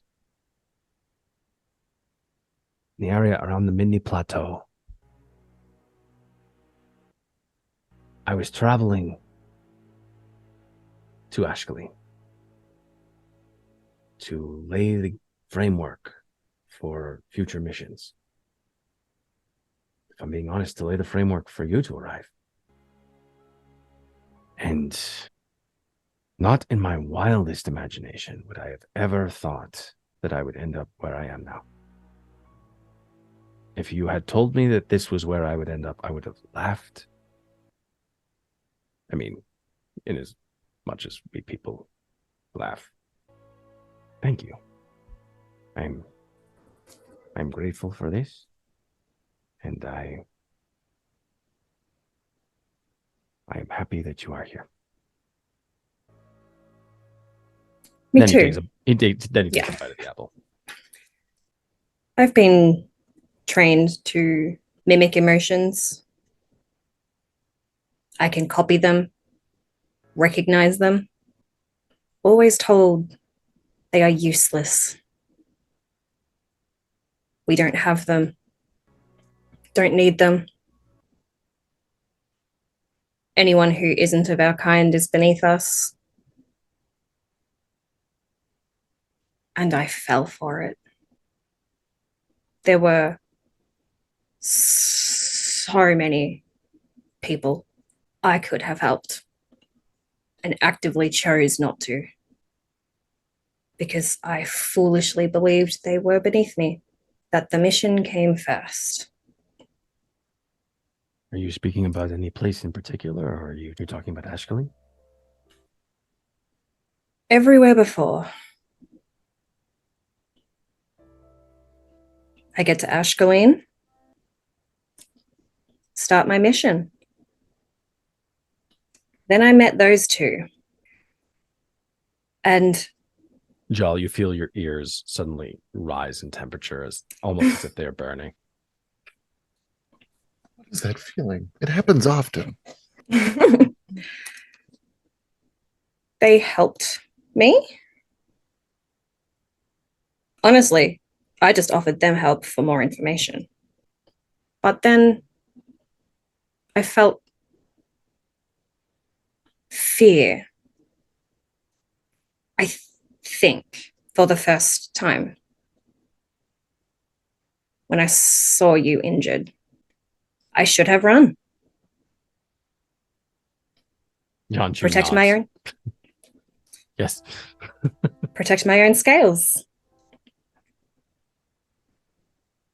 I couldn't. You came back to warn me. I couldn't leave that. And they helped. And I felt gratitude, which has grown into respect. I think. Is that... No. I think you are. That is the right word. They are, two of them. They are a formidable duo, given the fact that neither of us are magic wielders of any kind. Well, I have a little. I mean, yes, you do. I don't understand what's happening to me. I have a theory. I think that as far as these emotions are concerned, the further we get from the routine and the discipline that comes with the life that we were asked to live, the sense of duty, the sense of deceit, subterfuge, this cloak and dagger existence that we've carved out for ourselves. The farther we get away from it, the better we are able to see the world through other people's eyes. It's not unwelcome. I will say it is very tough to break, and I will sometimes, very many times, I will not understand, especially Jal. He says something. He is very confusing. I'm beginning to pick up a little bit on his sense of humor, and I can see why some people might find him very, very, very, very amusing. But sometimes I feel that jokes just go, and he just sort of gestures over his head. Maybe because we do not have humor at home. We do not have a culture of comedy amongst our people, no. I enjoy it. Honestly, I feel like a child that is just learning to walk when I'm around Jal a lot of the time, because he will say things and I will find the irony and the sarcasm and the dry way that he sometimes speaks. And honestly, some of the things are so silly. Can't help but... And you see Yanshu begin to just attempt to smile even a little bit. And I don't know, I feel like it has this effect. Quickens the heart rate, and it makes one feel very much alive. You heard it here first, folks. Jal is a closeted bard. And sorry, was he saying that's how Nesca makes him feel, or that's how Jal makes him feel? Jal's joke telling. Jal's joke telling makes him feel more alive. Okay. She's going to completely misinterpret that. Oh no.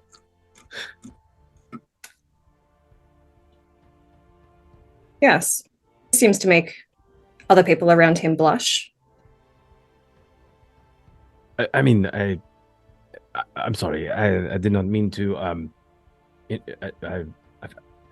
I think Jal is a he's a funny human. it doesn't. Don't get me wrong. He's perfectly. He's handsome for a human. But I personally, I do not find Jal attractive at all. I'm just saying he's very funny. He can spin a yarn, and he tells decent. You can relax. Oh, thank you. No, I would say and he looks at you, and his look just sort of speaks volumes. And like he knows what he wants to say, but these words that he would say are something that is completely foreign to him. You can talk to me. We promise to have each other's back. I have your back. I do. And I know you have mine. At this point, Gata returns with a wrap, a leather wrap that encasing 3 or 4 books that she brings in, and you see like her glance sort of goes over Yanshu and Nesca, who are standing fairly close to each other. Like it's one of those things where you walk into a room and you see 2 people standing close to each other, and you're like, Were they just about to? They're within each other's personal space. Like if I was that person and I was able to take extend my arm and take my thumb and put it into their ear, I couldn't do that because of how they're standing, because they're way too close. And that's sort of Gata's sort of mental math that she does in the moment. And she's sort of regards it, catalogs it, files it away under, okay. And then she realizes why you want the books. It'd be like, leave some room for Moradin. And she leaves some room for Moradin. Oh, that's not the dwarven god of the forge, is it? In Forgotten Realms lore, yeah. Yeah. She takes the leather binding around the books, and she just puts it on the table. The books you requested, dearie. The help. Thank you. Doesn't take her eyes off Yonshu. She walks away, and she walks out of the room. Gata, may I have a word? Yes. Ivar, yes, what could I do for you? Are you feeling? You look well. You look really good. Are you feeling okay? Yes. I was wondering if perhaps you could spare a word or two. I could spare several. May I meet you outside in I'm a few going moments? that way right now. If you want to talk. I shall meet you there. There's something I need to. Oh yes, yeah. You take your time. I'll just be out here. She's like very awkwardly backs out of the room. Ivar is going to turn to the group. May I assume that Rihanna is here? Yes, Rihanna is here. She is currently sipping some orange juice. There's something I must share with you all. Rihanna and I are to be married. Rihanna and I actually plotted for the vampires to kill her. Oh my god. And stole your brooch. Could be together. Well. Suddenly it's one of those things where in the every weird show where they like zoom in on everyone's face as the shock hits. I'm making it a telenovela where it's like, you can't marry, we cannot marry because That's I am it. her Telenovela. brother's cousin's second twice removed nephew's reincarnated boss. Gata's heartbroken. As Ivar waits for everyone to gather, he actually unslings his sheath of the sword without taking the sword out, just grabbing the sheath, and he places it on one of the benches. There is much about this sword that I cannot explain to you. However, there is something I need you all to understand. None of you are to wield it, to touch it, to draw it. What lies within it is darkness. But it is my cross to bear. Even if as I bear it, I know, and then he looks at Niska, I know that I am not doing it alone. Nevertheless, and he just places it on the bench and steps back. Keep an eye on it. Can I trust you? And he just looks at the whole group. Yes. Rihanna steps next to Ivar and reassuringly just places her hand on the area in his shoulder, the shoulder blades. And much in the way that a woman might speak to like her grandfather or father, he says, "Of course we will." And then realizes that she just spoke for the entire group and not entirely sure what everyone else would answer. Just looks at everyone just very like, The princess spoke. princess. Yanshu looks Ivar dead in the eyes, like he's assessing them. "We can do this." And then he looks at Niska. "We stand with you." He looks at Jal. Jal has been staring at the sword ever since he laid it down. He's going to, it's on like a bench or a table, like something like that you said. He's going to walk over to that and he's going to kind of squat down with his elbows on his knees, looking, staring directly at this thing. He's just going to go, "I ain't afraid of you, you smoky bitch. You're right there. You ain't shit." And he's going to look up at Ivar. "You know, short 10-minute flight, this thing's at the bottom of the ocean. I know. Whatever you say, Captain." You can see a bit of a wince when you use the word captain. Mm.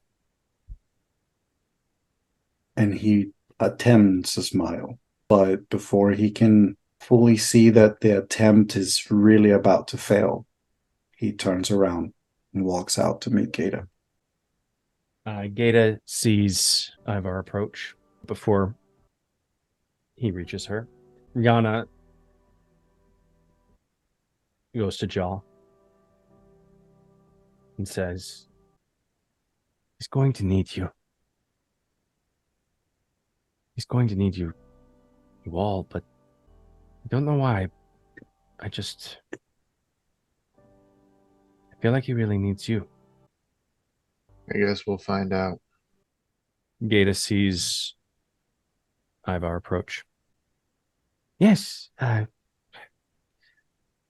What words? What would you like? What do you need?"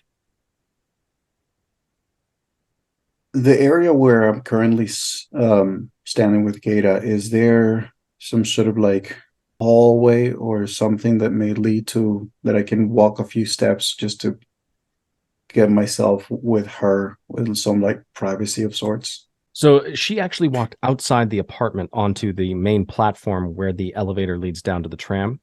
Yeah. So she's just out onto that platform. I was hoping for a word in Yes. private. Of course. I'm here. What would you have? Are there guards here? There are 2 guards that are standing at the door, but they're out of earshot. I wanted to apologize for what happened before. Oh, thank you. I do appreciate your apology, but I do not have the gift of fortune telling or any kind of vision of the future for you. But I think that whatever power that you are currently wrestling with, it is good that you wrestle. And you in particular. It is good that you are struggling with it. So many people live their lives, their entire lives, not knowing what their struggle actually is. And yet here you are, you know, you have seen it. You have a name for it. And you have bested it in some ways. Not enough. That's just life. Never ends. Until it Ada. does. Yes, I know that we are but cautionary guests upon your ship, and I know that after what I have done and some of the delicate situations with your people, I am in no position to ask this question, yet I must believe that I can. Can I trust you? Gata weighs his words very carefully. As long as your words and your actions don't cause me in any way to betray or harm my people, I think we can understand one another. The sword, the one that I wielded, there is a darkness in it. In one form or another, we are bound. And at some point, I will have to face it. Yet I do not think I am ready for it. But perhaps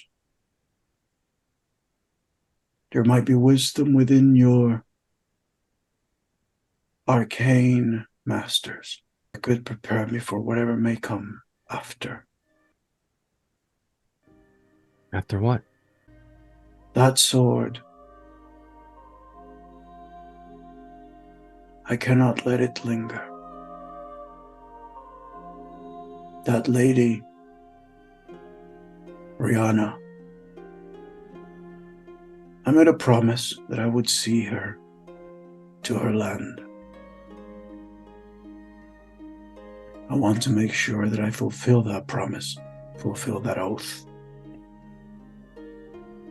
But I cannot risk me bringing destruction upon those lands.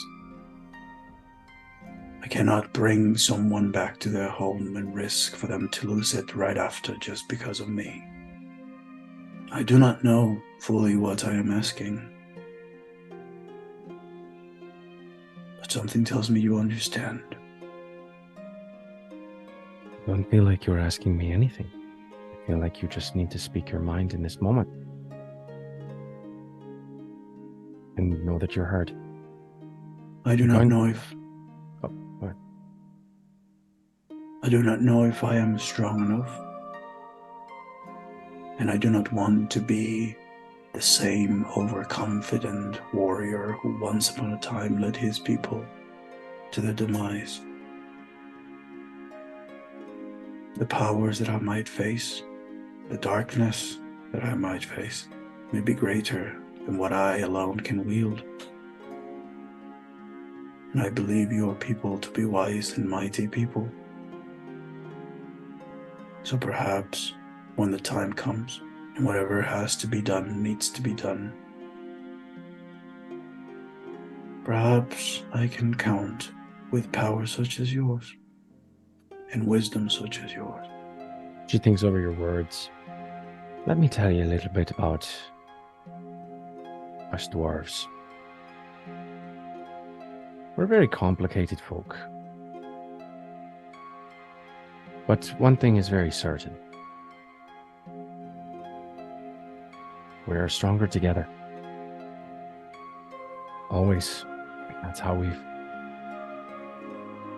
somehow managed to uproot ourselves from our own home and build these massive constructions into the sea. We all did that together because we recognized what tribe, what clans we belonged to, how we were of a greater whole. I think you have that here. This group of people you're traveling with, they seem to genuinely care about you. This is your tribe. This can be your clan. Although I will say it's the oddest fucking clan I've ever seen in my life. Yes, I believe it is. There is something else. The leader of your spellcasters. How much do you trust them? Gata weighs that question, wondering how much to give away, to say. Once you're near the top of any structure, that's when politics gets involved. I'm in the middle. I have a lot more freedom to say things, to do things. They are bound in many ways by the structures above them. That being said, I do trust them. I'm a part of the Order, our Order of Arcanists. Our magics run deep within this city, within these cities. And our magic is old. And it's kept us together. It's kept us afloat. So I trust them. Would your magic have the ability to locate an object that has gone missing? She thinks about that for a second. An object, you say? Yes. I would have to see the object, or at least have a very accurate description of the object. You see Ivar nodding lightly. Then he walks back to the door. He opens it. Nesca. And without saying anything else, he leaves the door open and walks back to Gata. Joel, don't go anywhere. I have something I want to speak to you about. And I'll go out the door. As Nesca joins, he sort of gestures towards Gata. Could you describe the brooch that you lost in detail? It's a small brooch of a serpent twisting and writhing over itself. Is it possible for you to draw it with any degree of accuracy, or? I'm no artist, but I can try. Right. I'll provide parchment and I'll provide ink. And so I have those for you. I'll have you sketch it out for me, and hopefully we'll be able to figure out where it is. Why? Because you asked. Gata's confused. You'll see that Ivar is looking at Nesca with just a nod. Thank you for your help, Gata. Oh, no trouble at all. Listen, I do have other business that I need to attend to. Brews to concoct and other poultices to administer. So I must take my leave. But I hope you have a lovely rest of your day. Please let the guards know if you require any other services, or if you require any other books for learning about things. emotional things. I will. And thank you for providing those. You're most welcome. I just have a feeling you need to no, I'm not going to say that. You'll find out on your own. And then she turns and walks away. There's that word.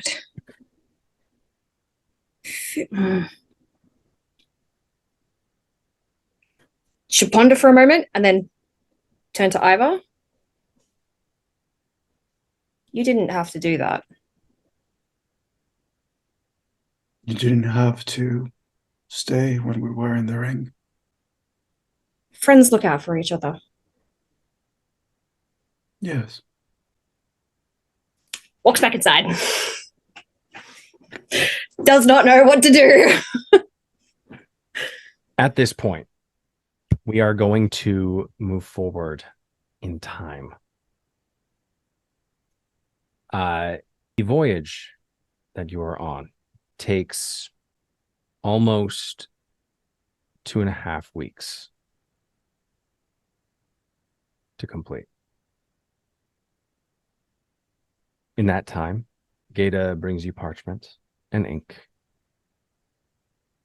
and ends up having to bring a lot more parchment and ink as the early iterations of these drawings of this particular brooch don't meet muster.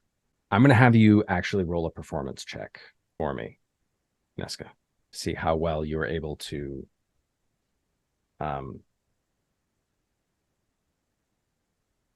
sketch out and draw. Performance. Okay. That is going to be a 16. 16. On a 16, takes parchments and like spreads them out on the floor in the common area. And this is about a weekend. You've taken a full week to try and like create something. You're very good at sketching out like things like buildings and, for potential destruction or potential scouting. And you need to like post landmarks for people to look at. But for whatever reason, the level of detail required to sketch out and, fully ink this brooch kind of escapes you in this moment. And Gata, with this drawing spread out on the floor, she begins to cast a locate spell. And for the better part of an hour, you see many different symbols in different colors sort of flit over each individual papers. And after about an hour, eventually the papers sort of reform and they come back together into one solid stack. She picks it up off the floor. I wish I had better news for you. Sadly, I can only tell you a general direction of where it might be. It's not going to really help you. It's about southwest of our current heading, back along the path that we when we first picked you up out of the sea. Thank you for trying. I apologize. I wish I had better news for you. Not at all. I will say this though, the elders and the queen and her advisors have discussed your house arrest that you've been under for the better part of a week. And they in their infinite wisdom have decided that you guys aren't really a true threat to the dwarven peoples, and you are able to walk about freely should you so choose from this apartment, maybe wander some of the city. I would be happy to offer my services as a tour guide if you would like to check out some of the main attractions. A blacksmith. If you would like to see a blacksmith, well, I can definitely arrange that. Yeah, no, I think I might. I know who I'll take you to. As I said, the rest of the voyage takes about 2.5 weeks. During that time, besides sketching a brooch and seeing a blacksmith, what other activities would you wish to pursue? I would like to speak with Joel. Just whenever. What are you doing? Currently, or like in general, or like for the next hour, or what do you mean? I need to learn to be more specific with you, don't I? Or don't. It's up to you. You're a free person. Okay. I selfishly did not consider for a while that your home was destroyed. What are you Yeah, that doing? kind of happened.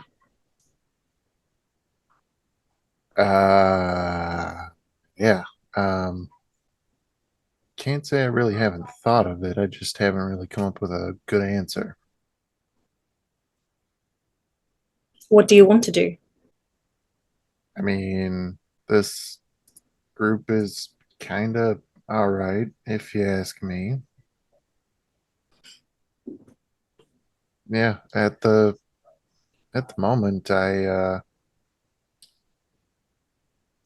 like to get Rihanna back to her home. Maybe figure out some way to get this letter off to King Gleef, just in case he hasn't for some reason gotten word. But I didn't really have much there beforehand. I didn't have any siblings. My parents died a while ago, nothing tragic, they were old and these things happen. It's fine. I didn't have any significant others or anything. Few takers, but yeah. All I had there was work and living. I understand the working part. Your takers. Why not? Free spirited. We'll say that. And what of now? Why did somebody say something? Did you? What? Who? Huh? What? Huh? Mm-mm. Oh, come on. I know you hear everything. You literally hear everything. Yes. Doesn't mean I say everything. I wouldn't be a very you good little. spy if I did. Well, you can say everything just for to the right people, and I am the right people. It's not so much what I've heard, it's what I've seen. No, it can be what I've heard. Do tell. Shall I make a pot of tea? If you want. But that dwarven guard, Oh, him. the one we encountered when we first boarded. Uh-huh. You got under his skin. Not yet, I haven't.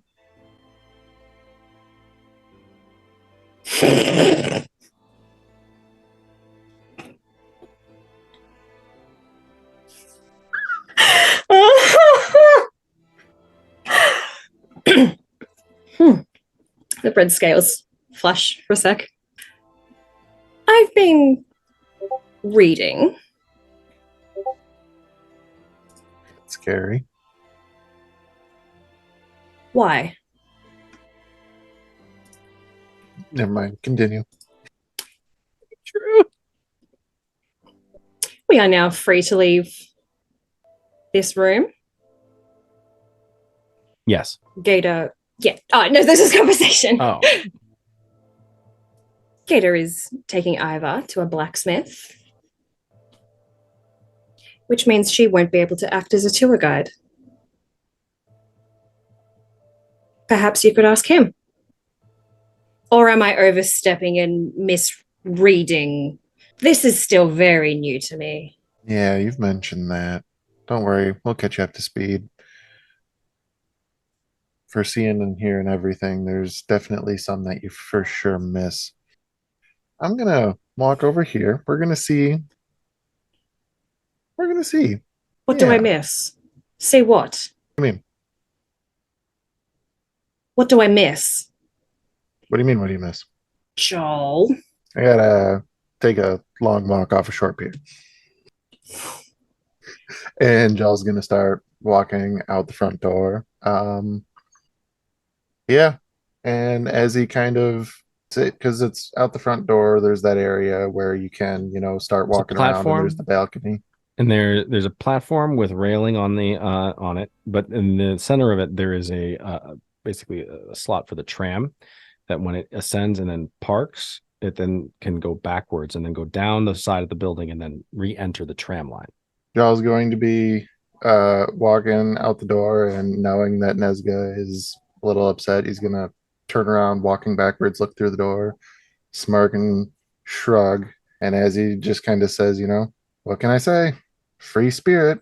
He's gonna jump backwards over the railing, free fall, and then fly off and start going to take a look at the city. Give me a perception check, Joel.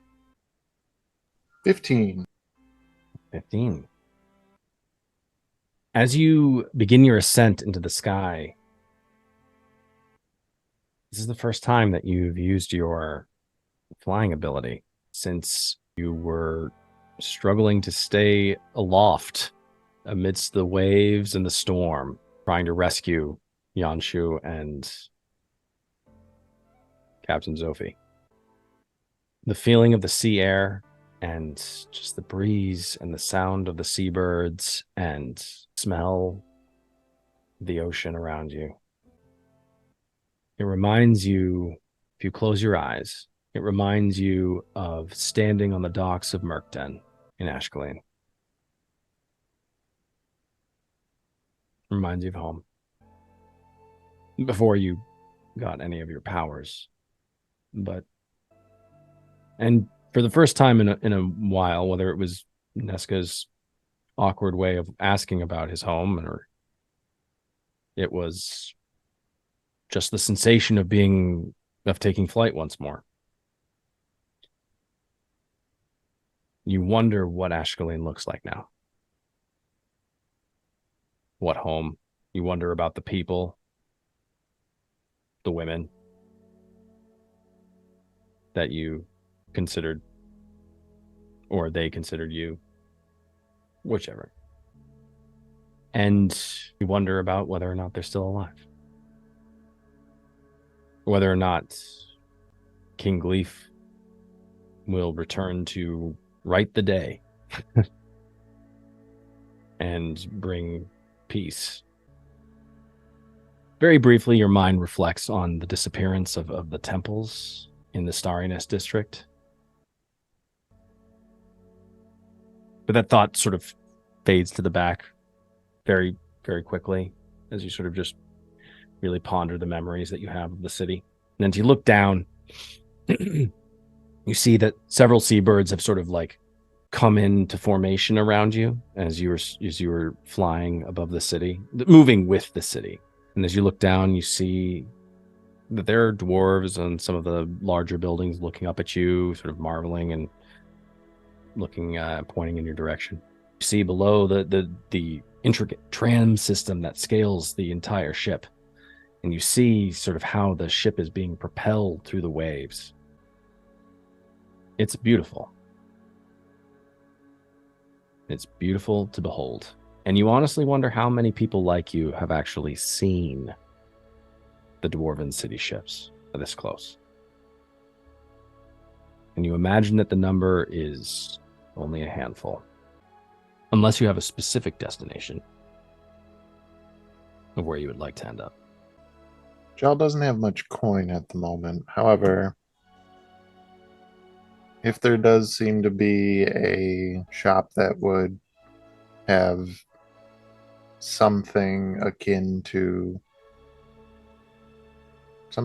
robes, or just a shop that maybe would be for not quite stout folk, he'd take a look, because at the moment he's just wearing like straight tunic or pants. Whatever wasn't taken by the sea. You do find a dwarven haberdasher / tailor.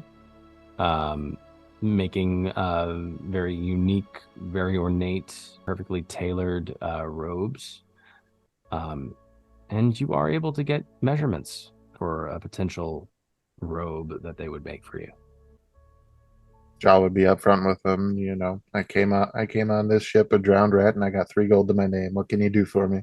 Well, we'll take the 3 gold from you for sure. But if you ever want to learn a particular kind of skill, we wouldn't be ungrateful if you decided to, enter into some kind of awkward, weird apprenticeship where you don't mind taking orders from us dwarves for, however long we have on a voyage. I'll consider it. We'll see there. All right. Well, what color robes? Thinking a nice emerald green. Nice emerald green. Oh, well, you're in luck. I do have the dyes for that. I'll get right on it. He begins to gesture to some of the other younger apprentices who are who work dyeing certain garments. What does Ivar do during this voyage?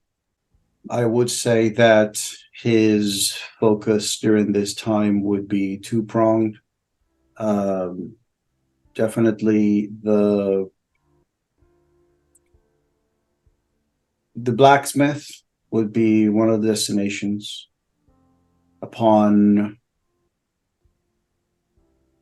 And so the blacksmith would be one of the things, and then the other thing would be attempting to have Gata either introduce him to some other mages that that they could potentially assist him in with certain knowledge of certain magics, or if not, just like Gata herself assist him with certain things. One of the main things that he would like to do is to see if he can request for a new for a weapon for him to wield.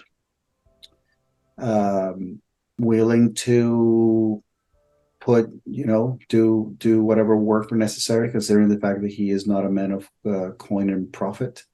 He was a man of offerings and deities. And the other thing that he would do in combination with that is to in combination with the people that he would discuss the magic side of things, attempting to potentially dig into runic magic, binding magic, to see if he could, in combination with the blacksmith and the mages, develop a bind sealed on the sword so that the scabbard and the sword are actually attached and it cannot be drawn. There's going to be a series of rolls. I need you to give me a Arcana check. That's a 7. During the time when you are requesting these things, several of the dwarves say, "Oh, you came to the right place, lad. Of course, we'd be able to help you. You need some kind of binding on this weapon." On a 7, it is a faint whisper, not a full-throated voice, not like before, but it is a faint whisper. It's not a part of our agreement. I probably should have clarified that most likely he would have done all of these things leaving the sword behind. But probably should have clarified that. Yeah, I'm sorry. Yeah, part of the whole letting the rest of the group know about the sword being dangerous and not touching it, so that he can allow himself on to babysitting duties, so that he can actually do things away from the grasp of the sword. So I apologize for not specifying that. But now that he doesn't need that bind, and considering the fact that he lost the attunement to it when it was removed from his grasp into Jarl's ring, and he has not attuned to it again. Although you may want to say that it's automatically attuned when he took it back from the ring.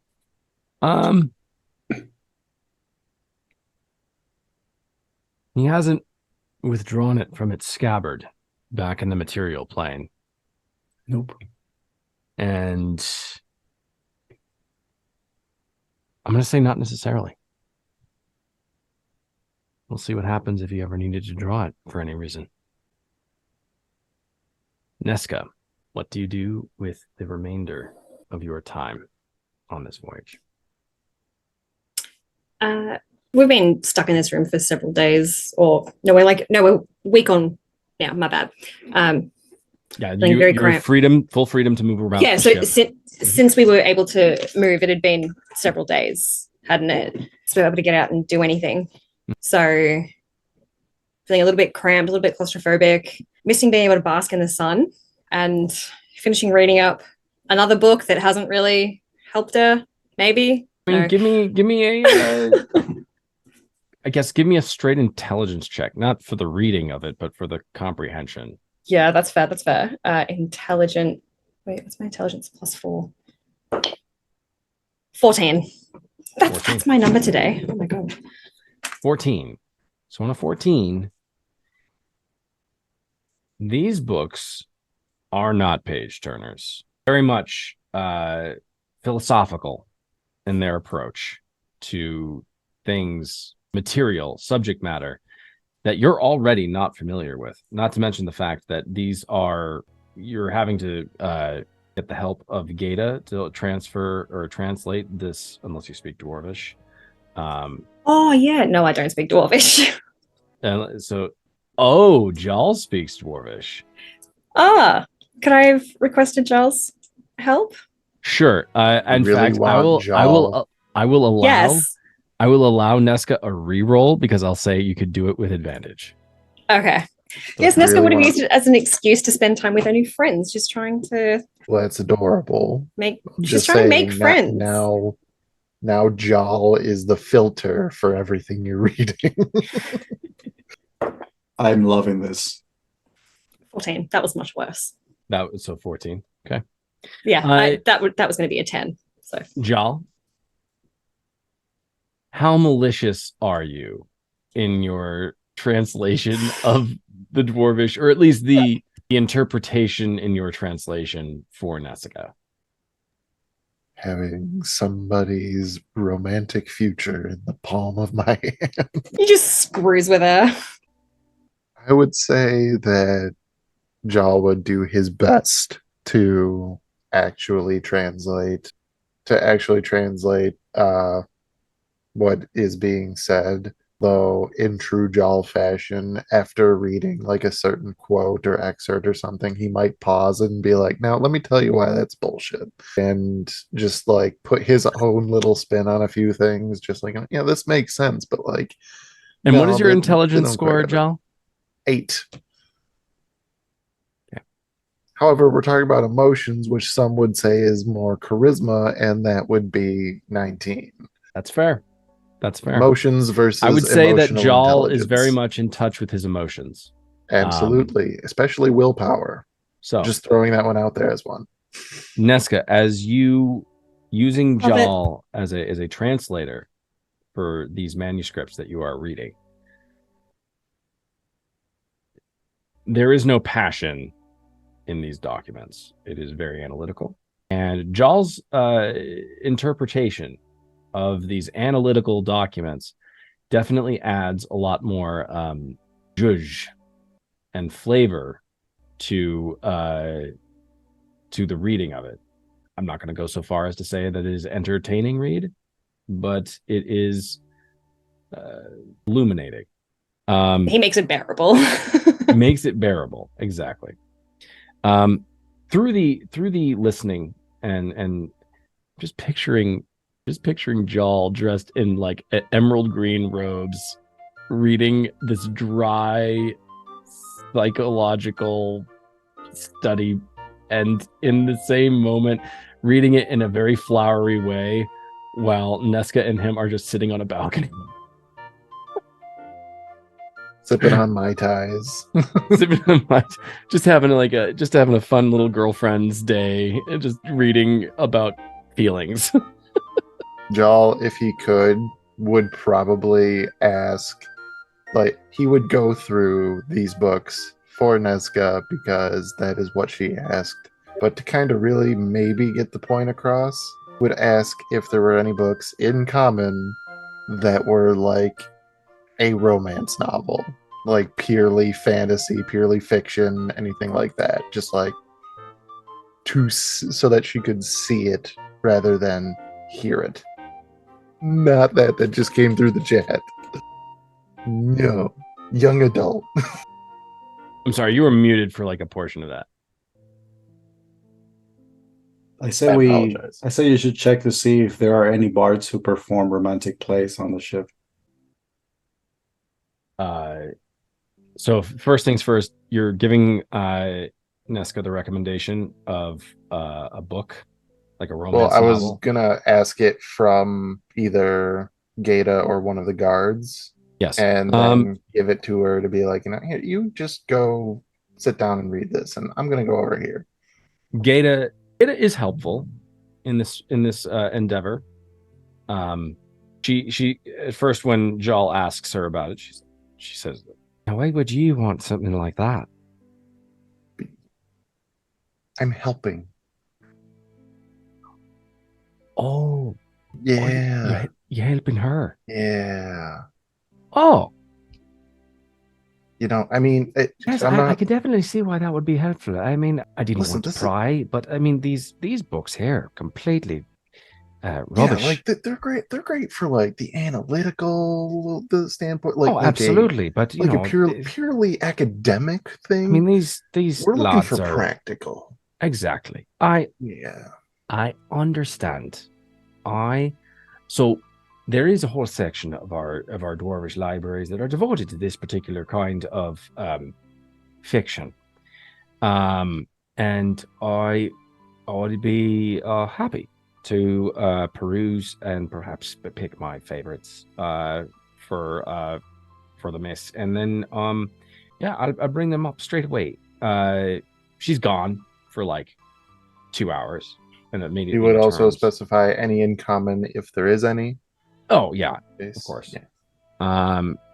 You don't need you translating these, hot and spicy Oh, scenes no, out of no, dwarvish. no. It'll be very, very She awkward needs, for you. She needs time alone with this. Yeah.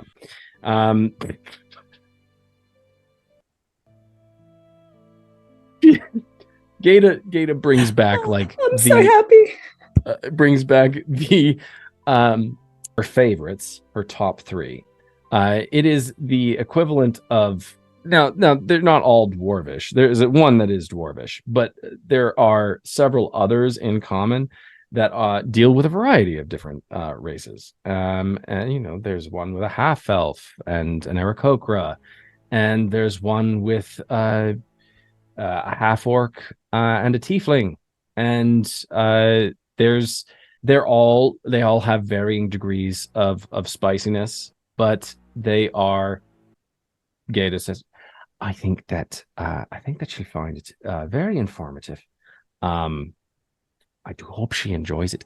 Please let me know if she has any questions. And I will actually, I don't know if I want to answer anything. This would be too fucking awkward. You know what? I'll just leave it up to her interpretation. Yeah, we'll get there. Yeah. And so she hands you the books, and she's like, she points at one. She's like, I would start with this one. And they have varying degrees of spiciness and varying degrees of detail. But Jal, the books, she gives them to you, and then she leaves. What do you do? So he'd take them. He would take Gata's recommendation first, just the one for now. And then next time talking to Nezca, probably like as we are finishing the academia book on this, just kind of, all right, well, I mean, that's pretty much it, but we got a little homework for you, as it were. So I mean, it's, again, this is all great. It, tells you a lot, but, think that you need a little bit of a different point of view on things. So there, yeah, I got this one brought in. I'm going to slide it over to her. So you just take some time, it's in common. So you can read this one on your own. And if you have any questions, let me know. Yanshu, we're going for a drink. Come on, buddy. Oh, mm. The book he hands you is the half-orc and tiefling book. And We love to see it.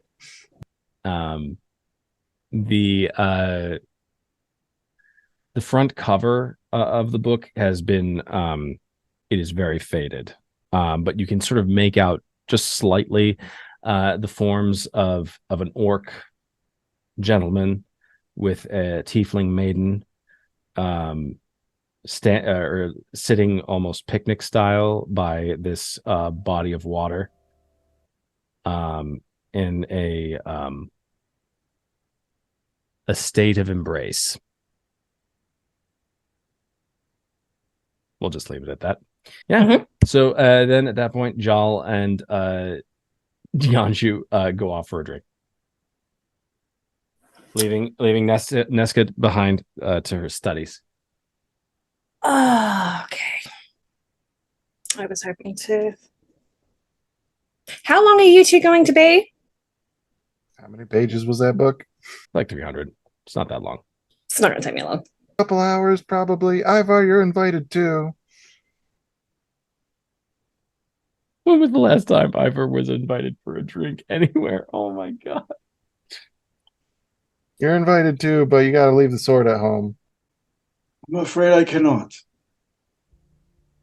I'm going to also add the addendum that during this time in this trip, Ivar would have probably sought out to offer assistance in any manual labor or anything like that he could have offered with his bare hands or any other sort of assistance in the Give ship. me your choice, either strength or a dexterity check.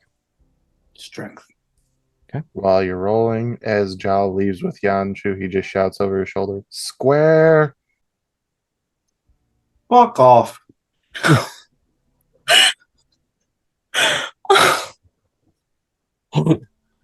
That's an 8. Rolled an 8. Okay. Bet you want that drink now? It's not Ivar's fault, but Ivar is a much bigger person than these dwarves. And these dwarves they're shorter than he is, and smaller. And so the spaces that they usually occupy to do manual labor and work are much more cramped for a person of his frame. So he finds it a little bit difficult to assist in certain tasks and activities.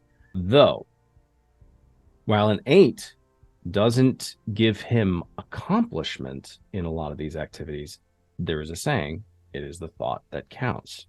And so by his gesture of, goodwill and kindness towards the dwarves and trying to assist them with these tasks, he is able to give me a charisma roll.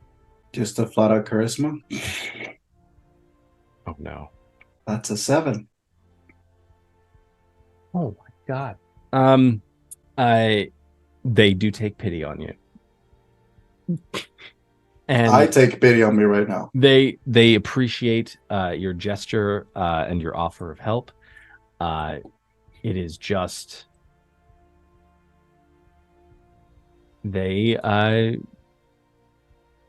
it's just not your day.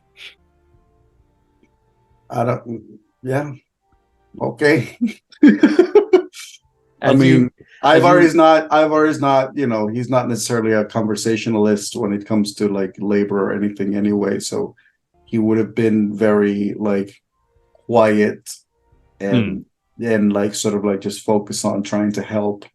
If he couldn't, he would get out of the way whenever he needed to let the dwarves do their thing. So you are able to find certain tasks that would be good for you. And these are tasks that sometimes benefit someone who's alone. For example, one of the tasks is going up one of the very large masts and acting as a lookout, and just sort of like with a spyglass, just looking over the seas, keeping watch. In fact, it's during the tail end of this voyage.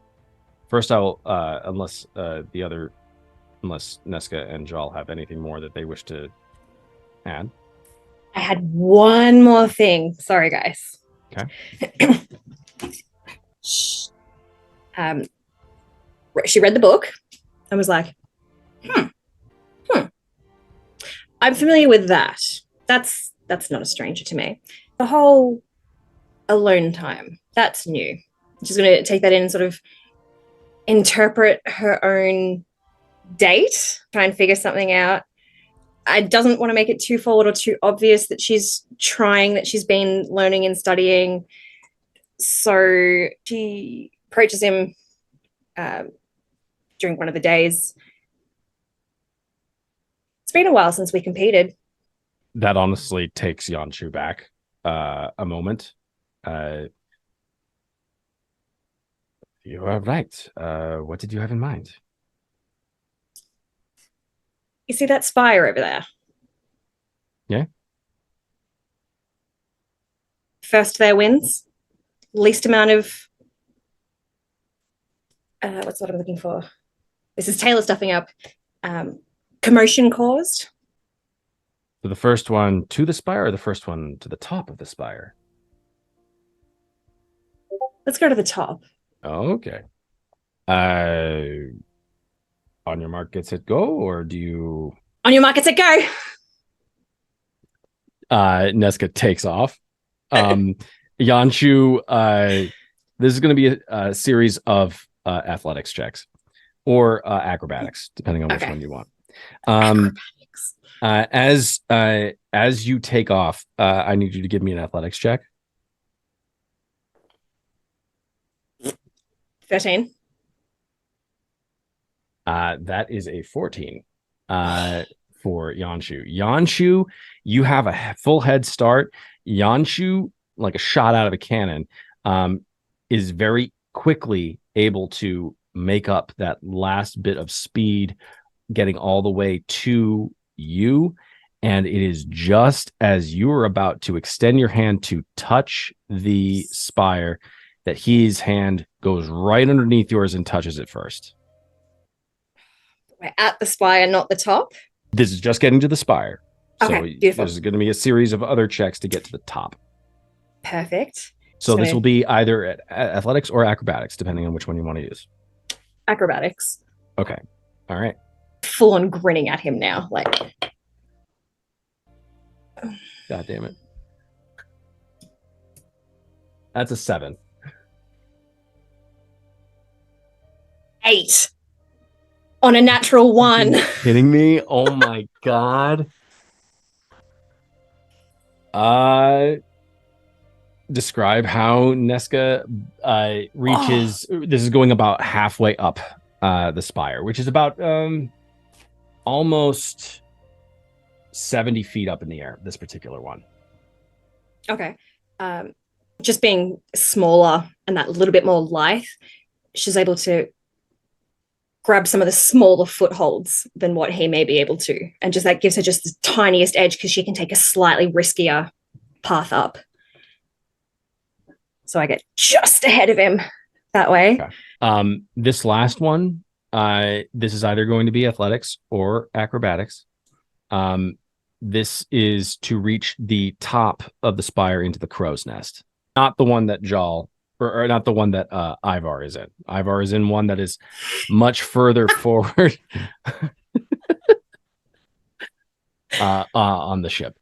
This one is more towards the aft portion of the ship. Beautiful. Mm-hmm. That one was a 17, but I'm going to use Step of the Wind as well. Oh, good Lord.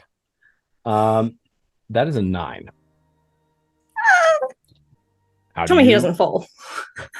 Oh no, he's okay.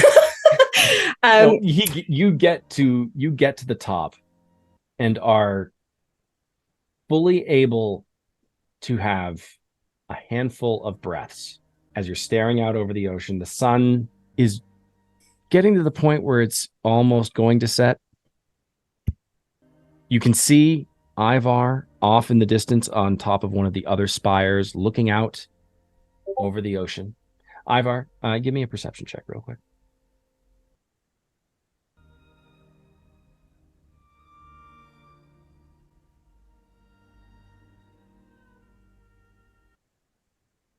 Oh My God. guy! What did you get? So I rolled an 8 before, and then I rolled a 7. And I think that wasn't. I think I'm gonna get fired. I'm gonna get tossed off the ship because I rolled a fucking natural 1 for a total of 6. So I'm literally just going down the. So at whatever comes next is probably gonna be a 5, and whatever comes after that is just gonna be me on a little boat that the dwarves just be like, just.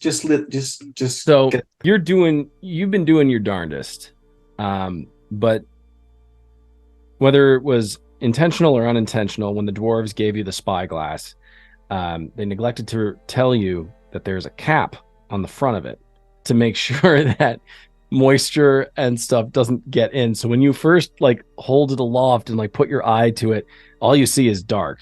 It's all dark, and you're just like, this fucking thing, what is going on? So you're not able to see anything as you're trying to see if you can fix it.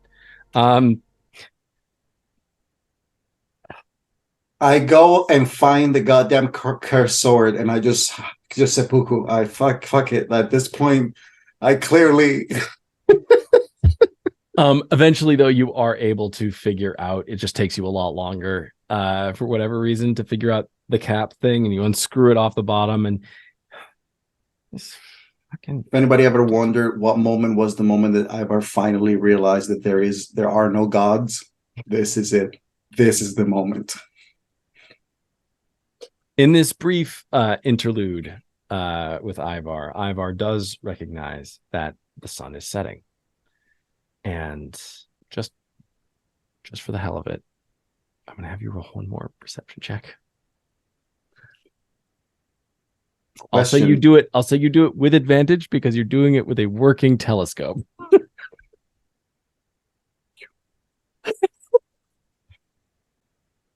What'd you get? You're muted? That's a 23. Oh, a 23. We'll return to that 23.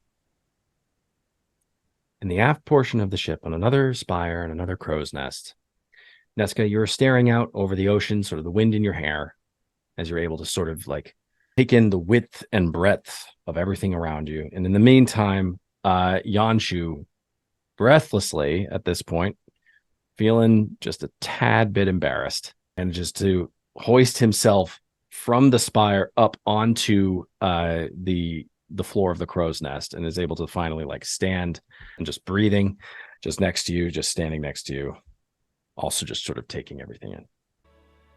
We never had views like this back in the Peshium woodlands. No. You wouldn't be caught dead in those trees. There's too many things lurking in them. It's nice to see, though.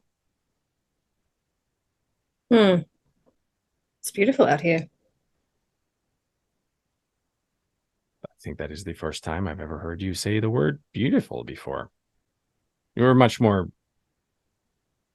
or I guess, I don't mean this in an insulting way, or you're not usually very colorful in your descriptions of things, unless it has something to do with a mission or but No. I mean, I don't disagree with, I mean, it is gorgeous. I never allowed myself to appreciate things. I understand. I didn't either. I haven't. But I'm learning. Really, you're learning. Why is that funny? Sorry, I've noticed, Nesca. I'm not blind, and I'm not an idiot.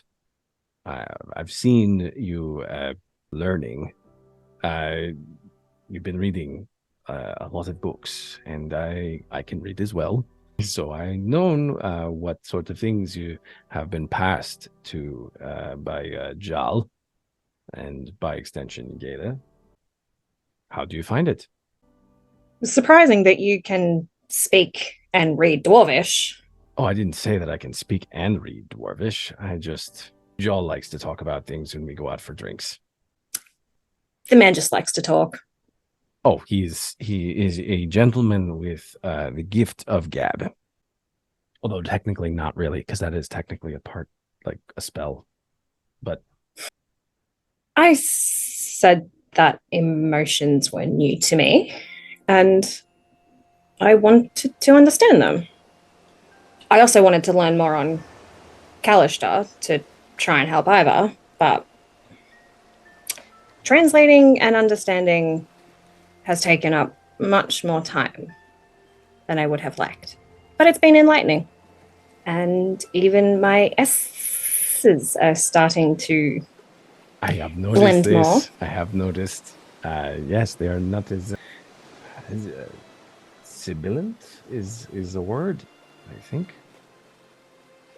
Why are you looking at me like that? I'm sorry. I was not aware that I was looking at you in any other way than how I normally look at Nesk. I mean you.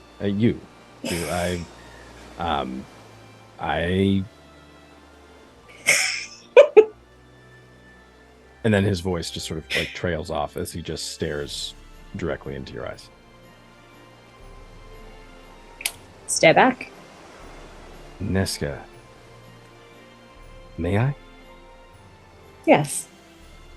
Yanshu very carefully takes both of your hands and closes the distance between the two of you.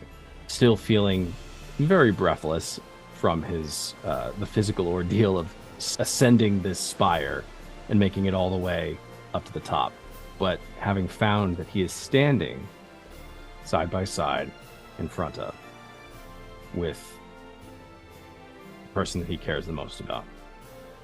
He gently takes his other hand and puts it on your cheek, and he goes in to kiss you.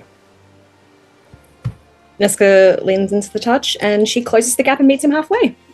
And as if taken from the pages of a certain romance novel, it all sort of plays out in a very similar way.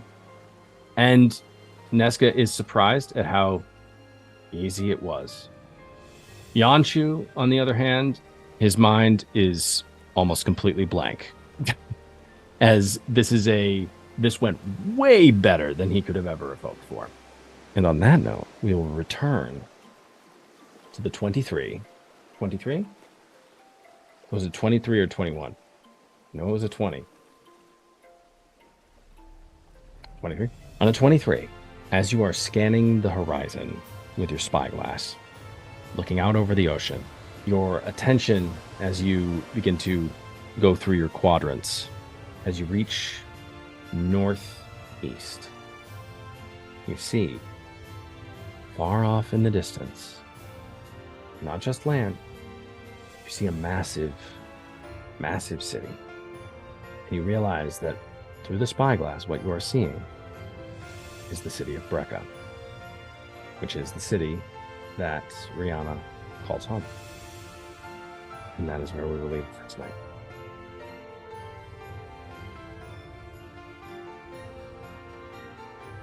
Thank you all for watching. Please consider tuning in next time, where we will see what we will see with our survivors of Ashcaleen. Thank you all so much for watching, and we will see you next time. Have a great rest of your week. Love you all.